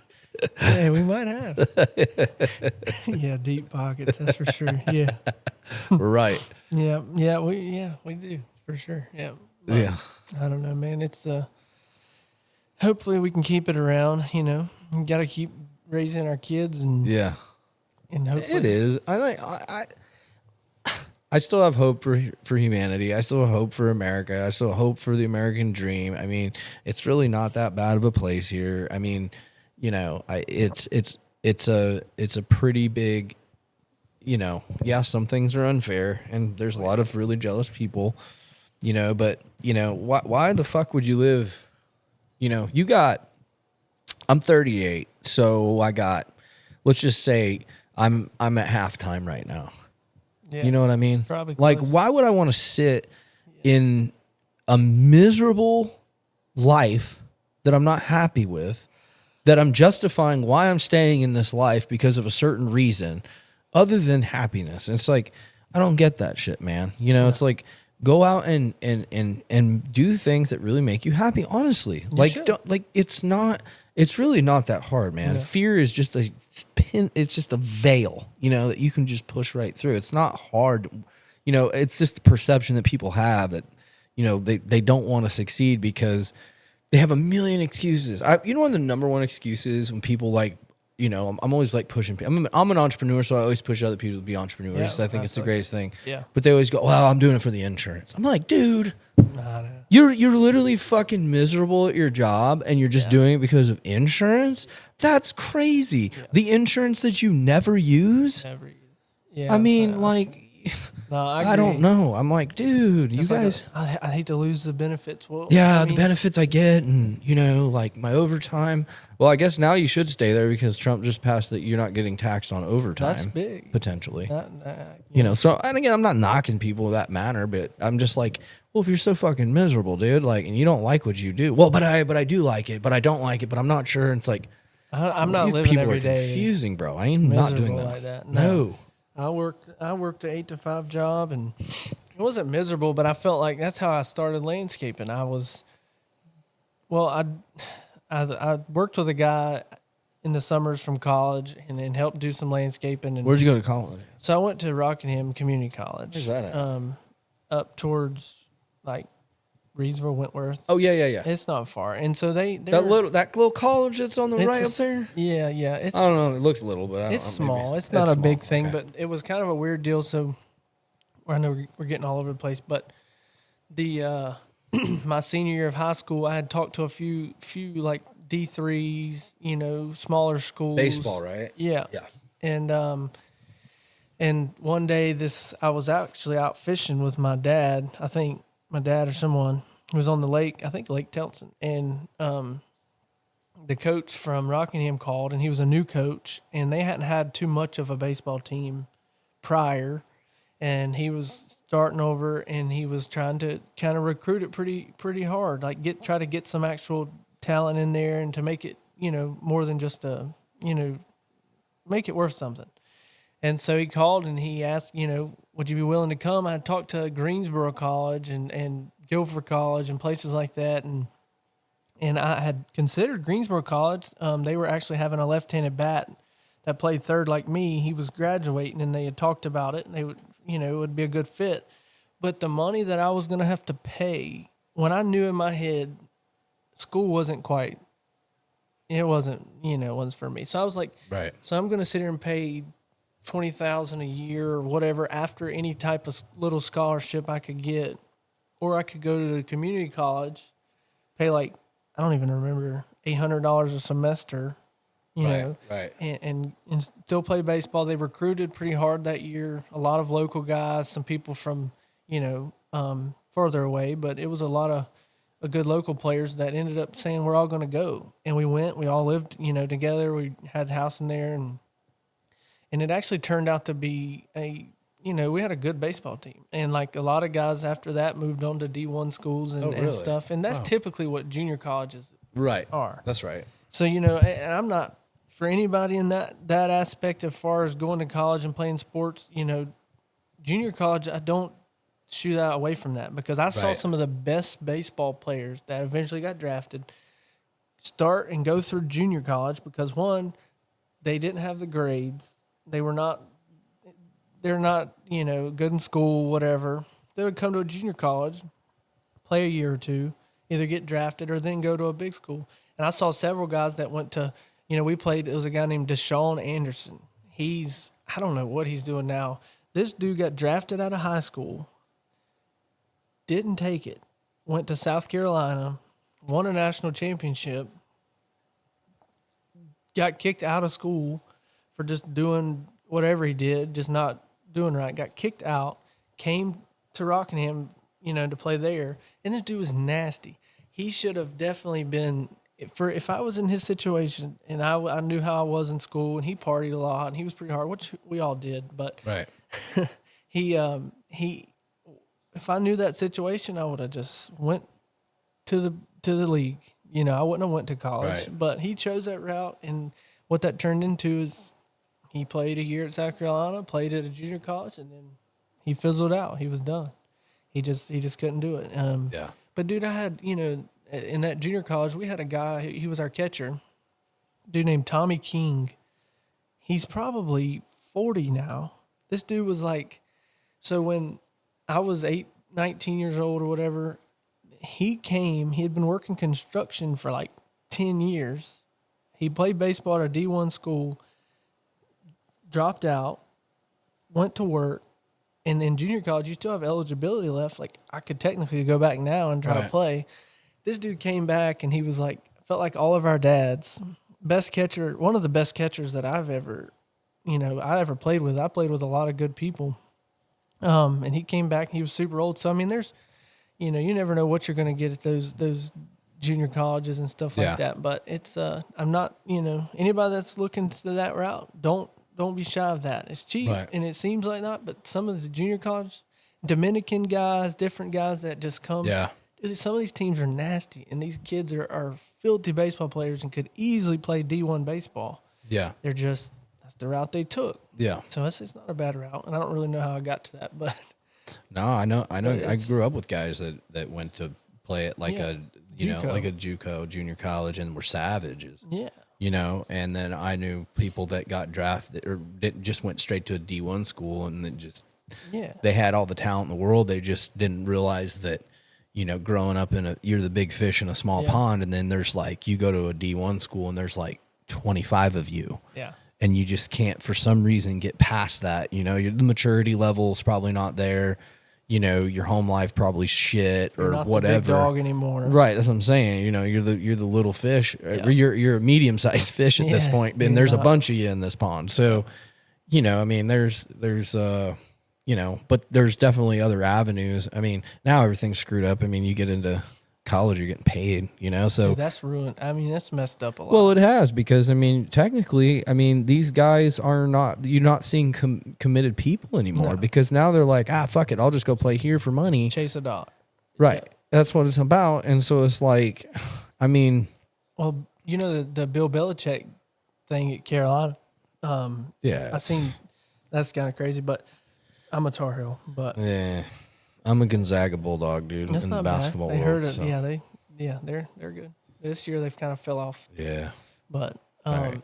Where is Gonzaga? Spokane, Washington. Okay, yeah, yeah. But talk about the NIL money. The old coach was it Mac Brown for Carolina? Right. Yeah. He posted something that he was glad Bill Belichick was there because he had only like $4 million of NIL money to create his team. And now you got Belichick there. He's going to have probably whatever, he needs. And they're going to be better, most likely. But they're going to get a lot of, they're going to spend the money. These guys are going to come here. R.J. Davis, the point guard for Carolina basketball. Yeah. I'm a fan of his. It's his 5th year. feel like he's been in college for 10 years, but Yeah. he's a small guy. He's really good, but the money that he was going to make and getting drafted versus the money he was going to make staying at Carolina was way more. So that's Right. why he came back. Right. They're not, it's changed the game of college But I mean, sports. let's think about this for a second. I mean, you're old enough to make money. You're old enough to work. Essentially, it's a job. College is way funner than the, I mean, dude, that could be a part of why the reason the NBA's tanked. I mean, they're down 50% in ratings. It's turned into a crybaby show. You have LeBron James whining and crying all the time, thinking he knows something about politics. He's got his son playing for the Lakers, or attempted to play for the Lakers. That doesn't just happen naturally. Yeah. Horrible basketball player. Basketball at the NBA level has literally tanked since John Stockton and Karl Malone. Yeah. So, I mean, it's at a level right now where it is hurting badly, and they're going to find out, fuck around and find out. You know what I mean? Here soon. That shit is nothing. People don't even want to go to games. It's not even fun to watch, man. They're lazy.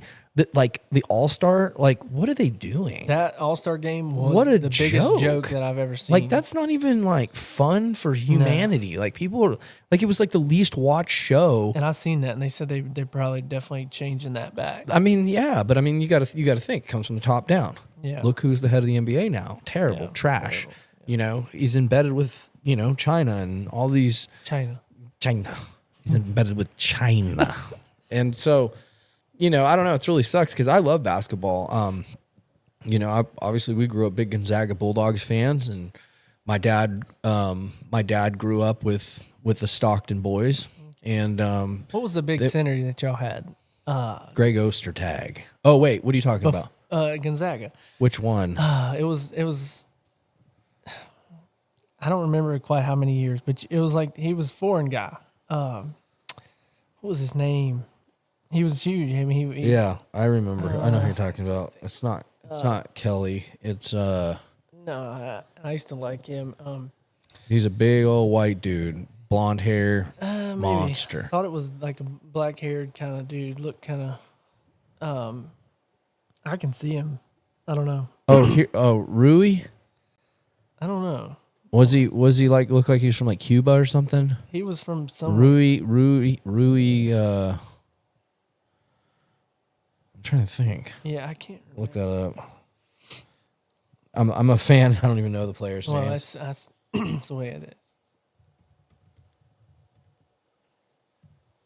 I feel like it had to have been when I was like high school, college, probably 10 years ago, maybe. I don't know. Center for the Gonzaga Bulldogs. Just do images. So let's see. Images. Click. Like Timmy? No. Oh. I don't. I'd have to look it up, but I remember it. I'm not sure who you're talking about. This guy. I see him. Him? That dude? No, I don't think so. But that's Karnowski. Yeah, it was a different dude, but it could have been like 10 years ago, man. We've had a lot, and I don't keep up with them like that because once they leave, I'm like, I grew up in the Adam Morrison area. Adam Morrison. Look him up. I think that might. Yeah, we actually got pictures with him. I messaged him, and we went to the Gonzaga UNC game. I messaged him, and I was like, "Hey, man, is it cool if I come down and get some pictures with you on Facebook?" And he goes, "Yeah." He was like, "Come on down, dude." So I got to the game, and I texted him, messaged him, and he turned around. He saw me walk down, and so we sat there and bullshitted for like 20 minutes, and he took a picture with us. Yeah, he wasn't a center? No. Well, I think he's a forward. I think this is who I'm talking about. The stash. See. Yeah, dude, that's him. Yeah, him. Adam Morrison, man.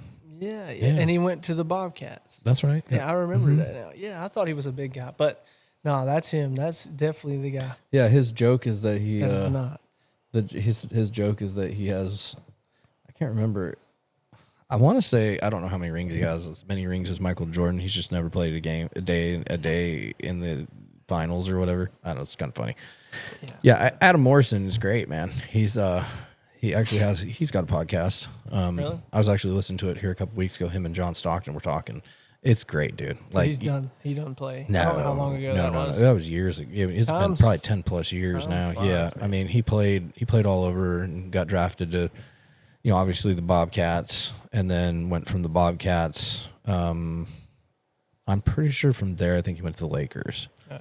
But he stayed with the Lakers for quite a few years and then pieced out, because he was with the Kobe era and stuff like that. So his stories with that's pretty wild too. That is wild. Yeah. But yeah, Adam Morrison, man, he was a beast in college, dude. He was the man, dude. He's he's diabetic too. Really? Yeah. So he played with an illness and overcame that adversity and things like that. But stand up, dude.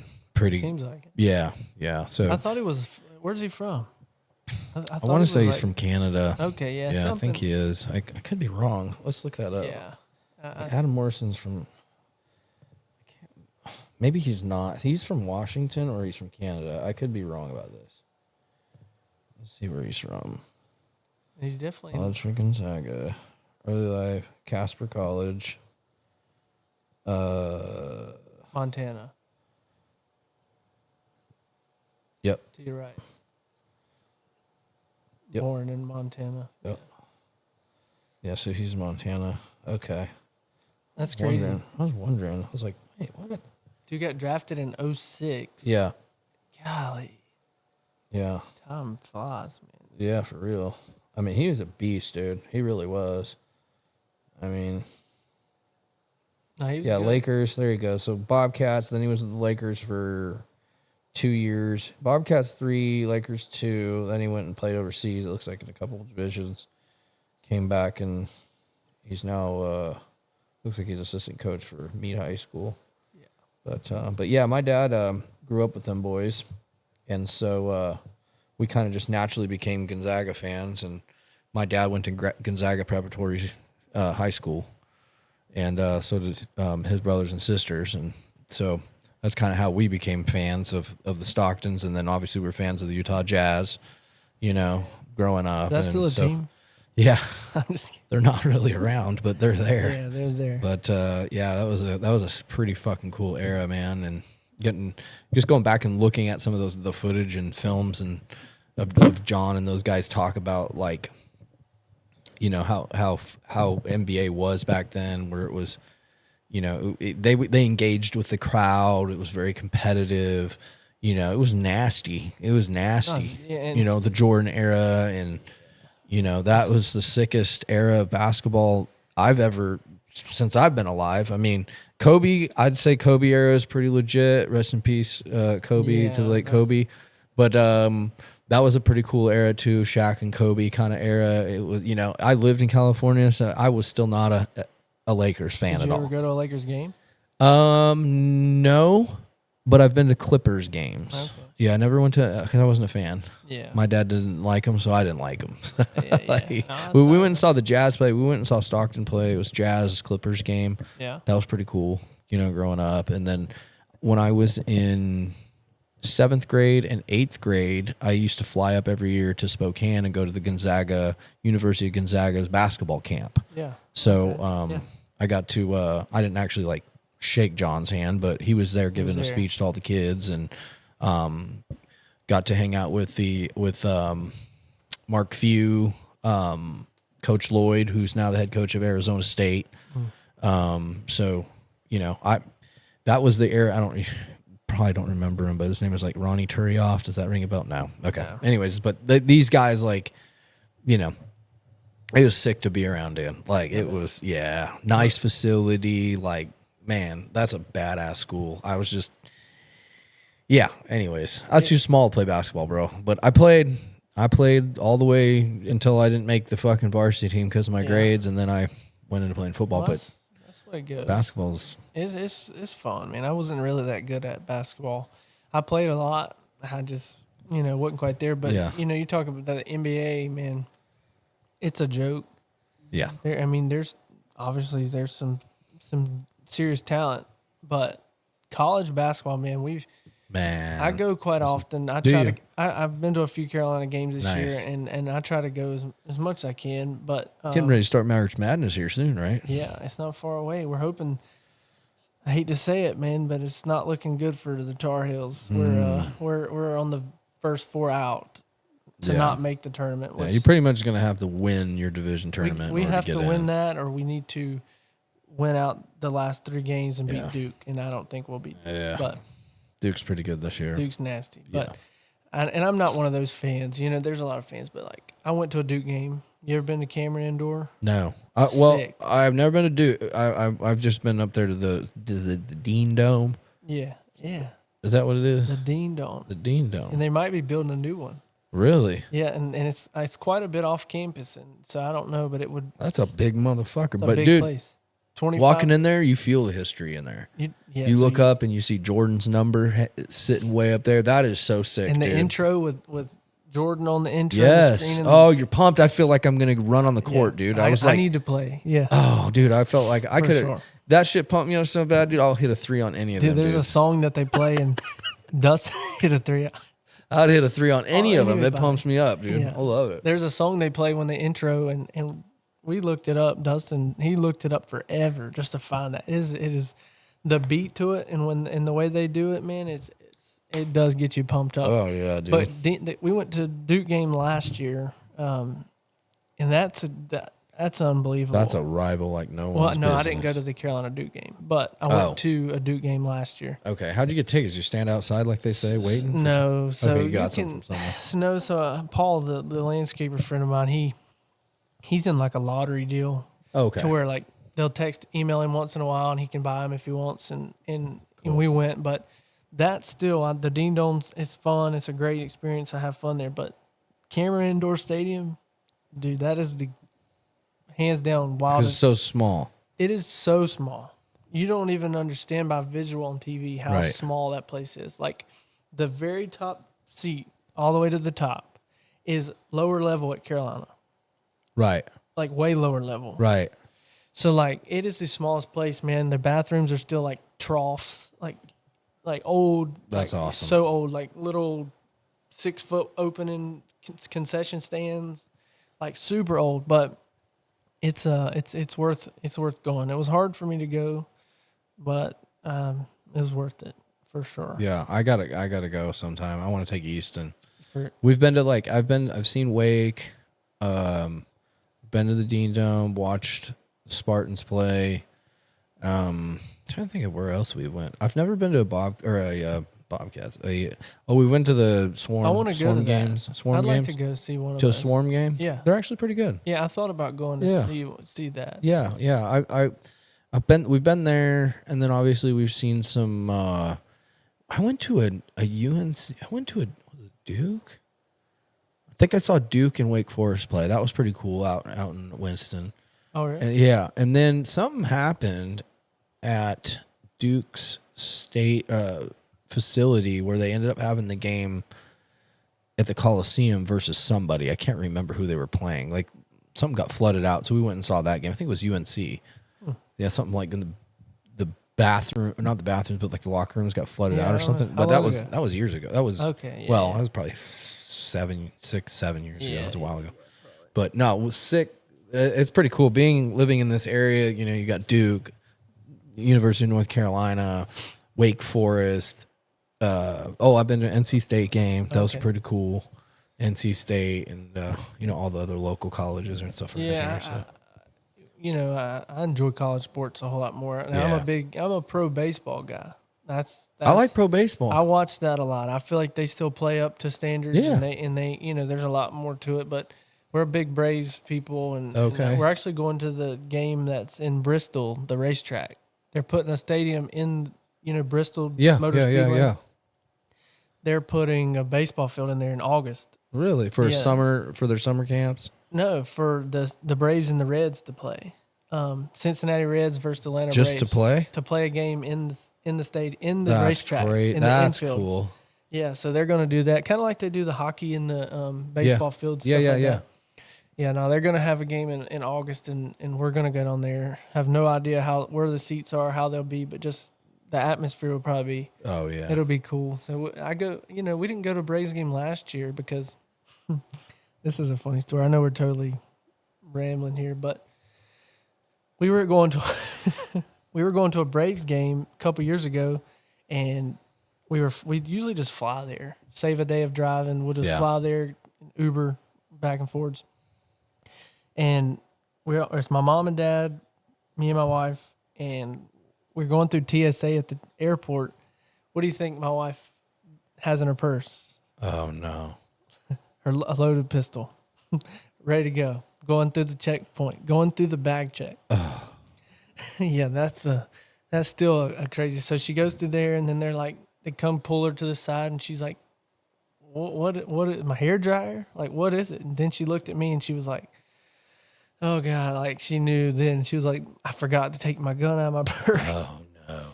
So they took her. Well, then I got my dad over here. He's never flew. It was his first flight in his life. He's 60s. He's got a pocket knife. And so they think we're like, our family's full-fledged. Let's go. We're going to get him.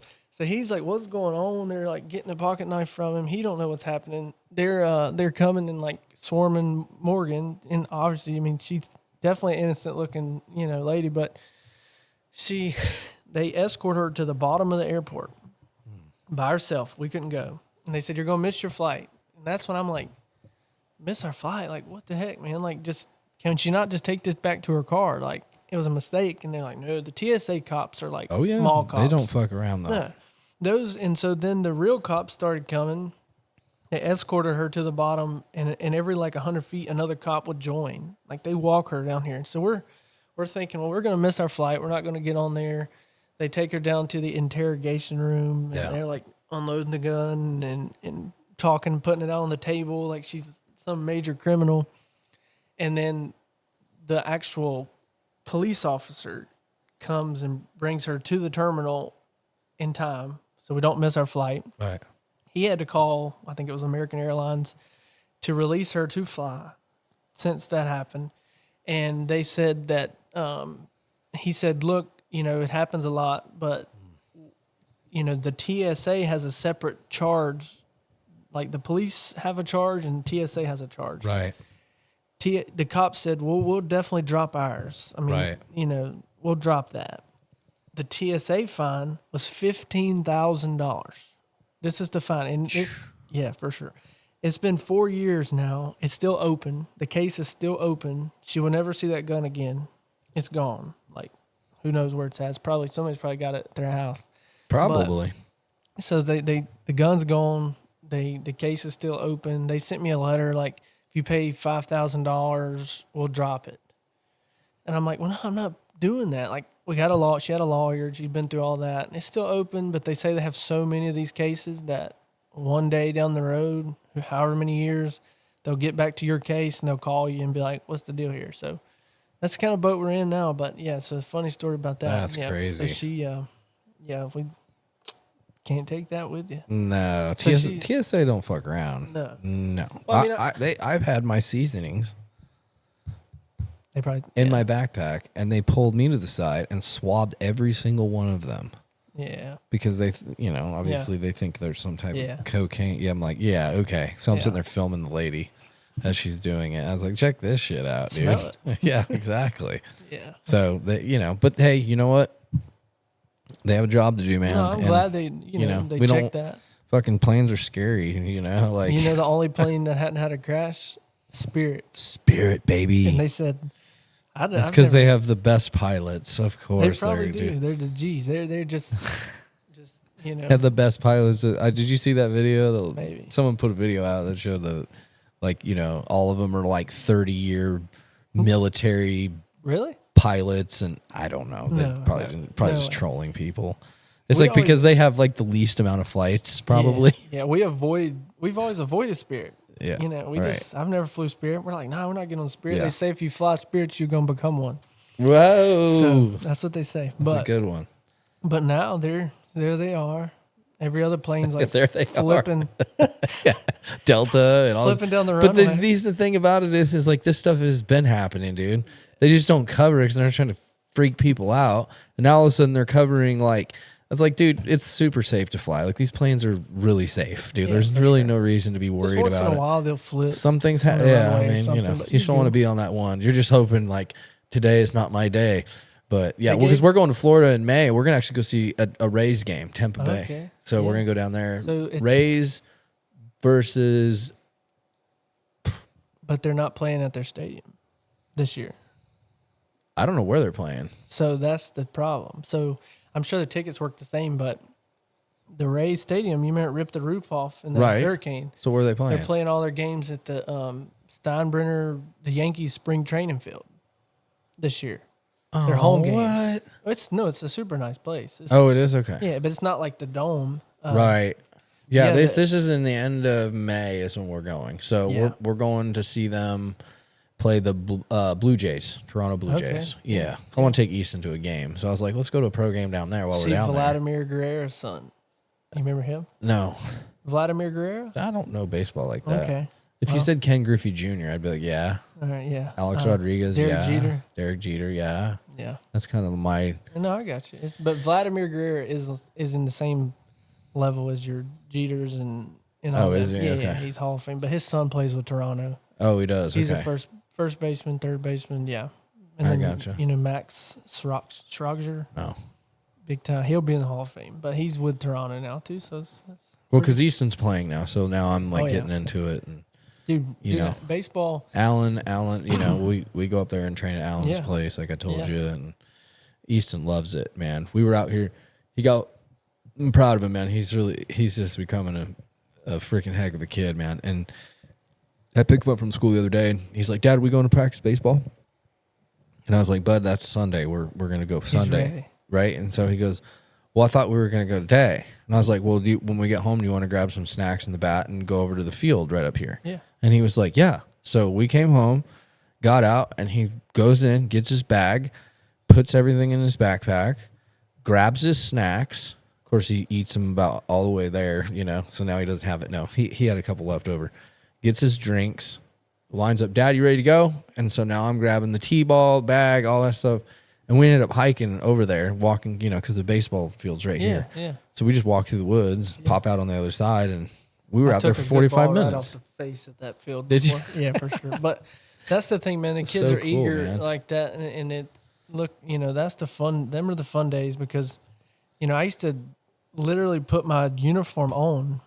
This makes me look like an idiot, but I would wear my uniform around the neighborhood growing up, playing with all my friends on days I didn't even play. That's awesome. I loved it so much, and I remember having That's parents be awesome. like, "You got a game today?" And I'm like, "Nah, I just love it. just wearing." That's great. Yeah, but it's He's good. into anything with sticks. Like he loves the hockey thing, and he loves the. We're gonna try baseball, and he does the soccer, and we do a little wrestling, jujitsu, and stuff Yeah. like that. I want him to kind of be an all around guy. I don't, we don't push anything on him. We're just like, hey, let's try this. Hey, let's try that. You know, he was done the tumbling bees, and he did the Ninja Warrior thing, and he's been in the soccer. We tried the basketball, but it's a little like, I don't. Basketball's. We'll see when he gets a little bit older, but anyways, yeah, he's just he's enjoying being a kid. He's a absolute 100% kid. There's no way about it. No, like, that's good, man. And Yeah. they see what their parents do and how they are. and Right. that's, you know, that's our hope to keep.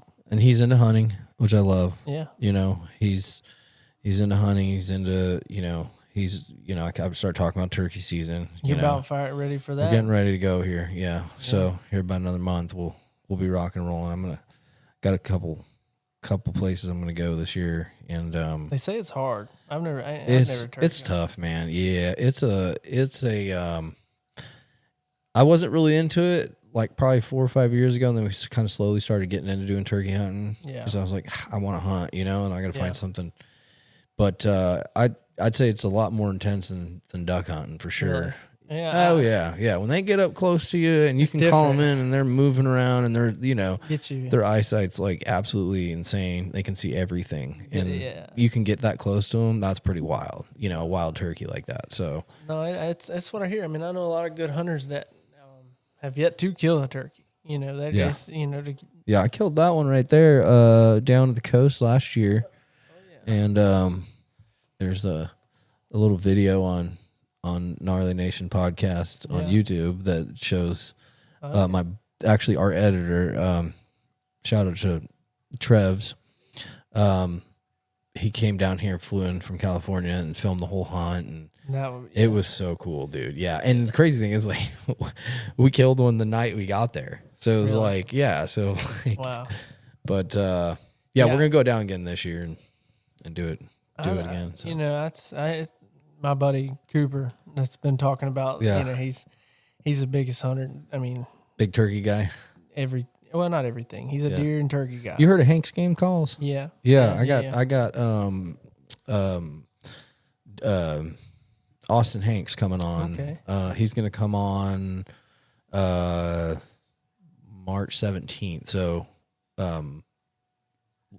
St. Patty's Day. Yeah. He's gonna come on. Yeah. Okay. So he does like a lot of like footage and stuff, like films a lot of I feel stuff. like I definitely know them. I've heard, seen. Yeah, talked about it. they make the the turkey calls and stuff. Yeah, they're There's a guy high end shit. that, really nice stuff. that I know. He's a little bit younger than me. The one that goes out and I don't know. I think it's Kansas. He's in it all winter, but Okay. he guides hunts and stuff there. Yep.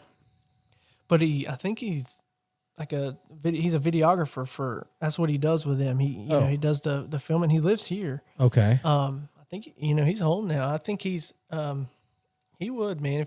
I feel like if you ever wanted to like do a video hunt here, I think he'd be. What's his name? He's Cole Huff. I'd have to get you in touch with him, but he's cool for sure. He's done some cool. I see him post, and he posts some stuff over. Yeah. But yeah, he would be good there. But I don't know. One day I might get into this turkey thing. I think I'm going to try the duck hunting avenue a little more next year. You should. It humbled me pretty quick. Yeah. But, It's not as easy as it looks. no, it's not like It's tough. No, for sure. But I think it's a lot of fun, and it's. My wife said I need some more hobbies, so. Oh, maybe I'll geez, pick racing this up. wasn't enough. No, she didn't say that.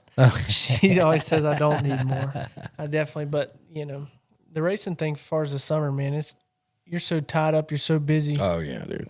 It's I'm a golfer too, man. I'm not a good golfer, but I really just love being out there, man. So between golf, racing, and I guess we're gonna welcome a little one. Yeah, It's gonna be that's your new hobby, dude. wild. It's gonna be a wild summer. I might have to get me a stroller with a Let's do it. Yeah, golf bag of course. on the back, and I'll go. I had a buddy put his kid in the basket of the golf cart and give him a bottle of milk and go play golf. Oh God, Sounds like some Bowman Gray stuff. right. That's what they do there. That's some wild people out there, For man. sure. For sure. For sure. But anyways, well, let's wrap this up, dude. That went pretty good. So I got to shout out my people. give all the shout outs you want, Gotta man. do I hope these guys, they deserve it. They do deserve it. So obviously Rumley Trailers, Dustin, That's right. Everybody helps me out there. I have to give. He's gonna watch this. My spotter TJ Rich. He's been good. He's always helped me. He spots for me every race. Hell he helps yeah. me at the track, whatever I need. Talks a lot of junk to me, but he's a good help. And then you got his dad is the sprinkle oil, sprinkle gas. Yeah. They change the oil there. That's right. They're good folks. What else we got on here? You got the downforce graphics. I know you may have your graphic guy, but if you ever want to wrap your car, Yeah, you told me about them. Yeah. no, Lee's a great guy. His dad up the street, the detail guy. Yeah. Extreme Clean. That's right. He's they help us out, and then Matt Milloway, he was on board this year, and he sells. I feel like sells every house that there's to sell around here and anywhere and land, and he's a Nice. hunter. He's a big hunter guy. But he's a good realtor and a good friend of mine. And let's see here. Oh, who are we missing here? My mom and dad, my wife, everybody that helps us out. But Shout out Brown family. Brown family, yeah, Let's go. They do a lot. My dad's probably there he's probably working on the car right now. That's hilarious. When I left earlier, he was down there, so That's awesome. he's amped up. He hates the winter, but if we could race every day, he would probably do it. And I'm like, dude, I can't quite do it. Let's see. I'll make sure I don't miss anyone. I got this Best from Retire and Auto. They That's helped right. us out some, and they're good. Let's see. I think that's about it. Lots of local people. My crew, Tiny. Oh, yeah. Can't forget Tiny. You totally found him. Yeah, Tiny. He's a big help. Everybody. That's awesome. Yeah, Tiny's a huge help. If you called him right now to come, he's coming. He doesn't matter. He could be on a date with his girlfriend, and you call him and be like, "Look, dude, I need your help right now." He's like, "All right, we got to go." That's a good friend to have, for dude. sure. But appreciate having me. Yeah, absolutely. When's your first race? The first race is So the people that first- watch this, if they want to go watch. It's definitely And it's at Ace Speedway Ace Speedway in Altamont. It's about. That's right. It's not far.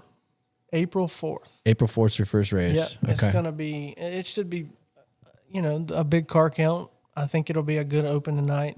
People are gonna be ready to go. You're gonna come out and watch that. I'm gonna come. Yeah, I am. Yeah. No, hell yeah, I'll come. Opening night's always the best, man. I want to go behind the scenes. You need to hook me up with that. You can come in the pits whenever. Hell it's, yeah. You do. Well, I'm gonna bring the young in. He'll come in there. Yeah, can. Yeah. Hell yeah. And so like back in the day, man. I know we're getting off here, but as a kid, man, you wasn't allowed in the pits, so I would literally hide in the trailer. And when my dad and everybody, when they'd pay to get in, they'd drive into the track, and there I was. There I would you just are. get in there. But yeah, so Hell you're yeah. allowed to now. You just, That's cool. I think, how old is he? He's turning 6 in May, so he's 5. Yeah, To him, you're 5.5. The half years. Yeah, that's right. But like 30 or what is it? 120 months old or something. Yeah. People do the month thing forever. But yeah, get out there, and April 4th, it should be a good Ace Speedway in Burlington. It's going to be a good year. I'm going to try to repeat this championship. Let's go, baby. Try to and we'll post up here during the footage when we're talking about.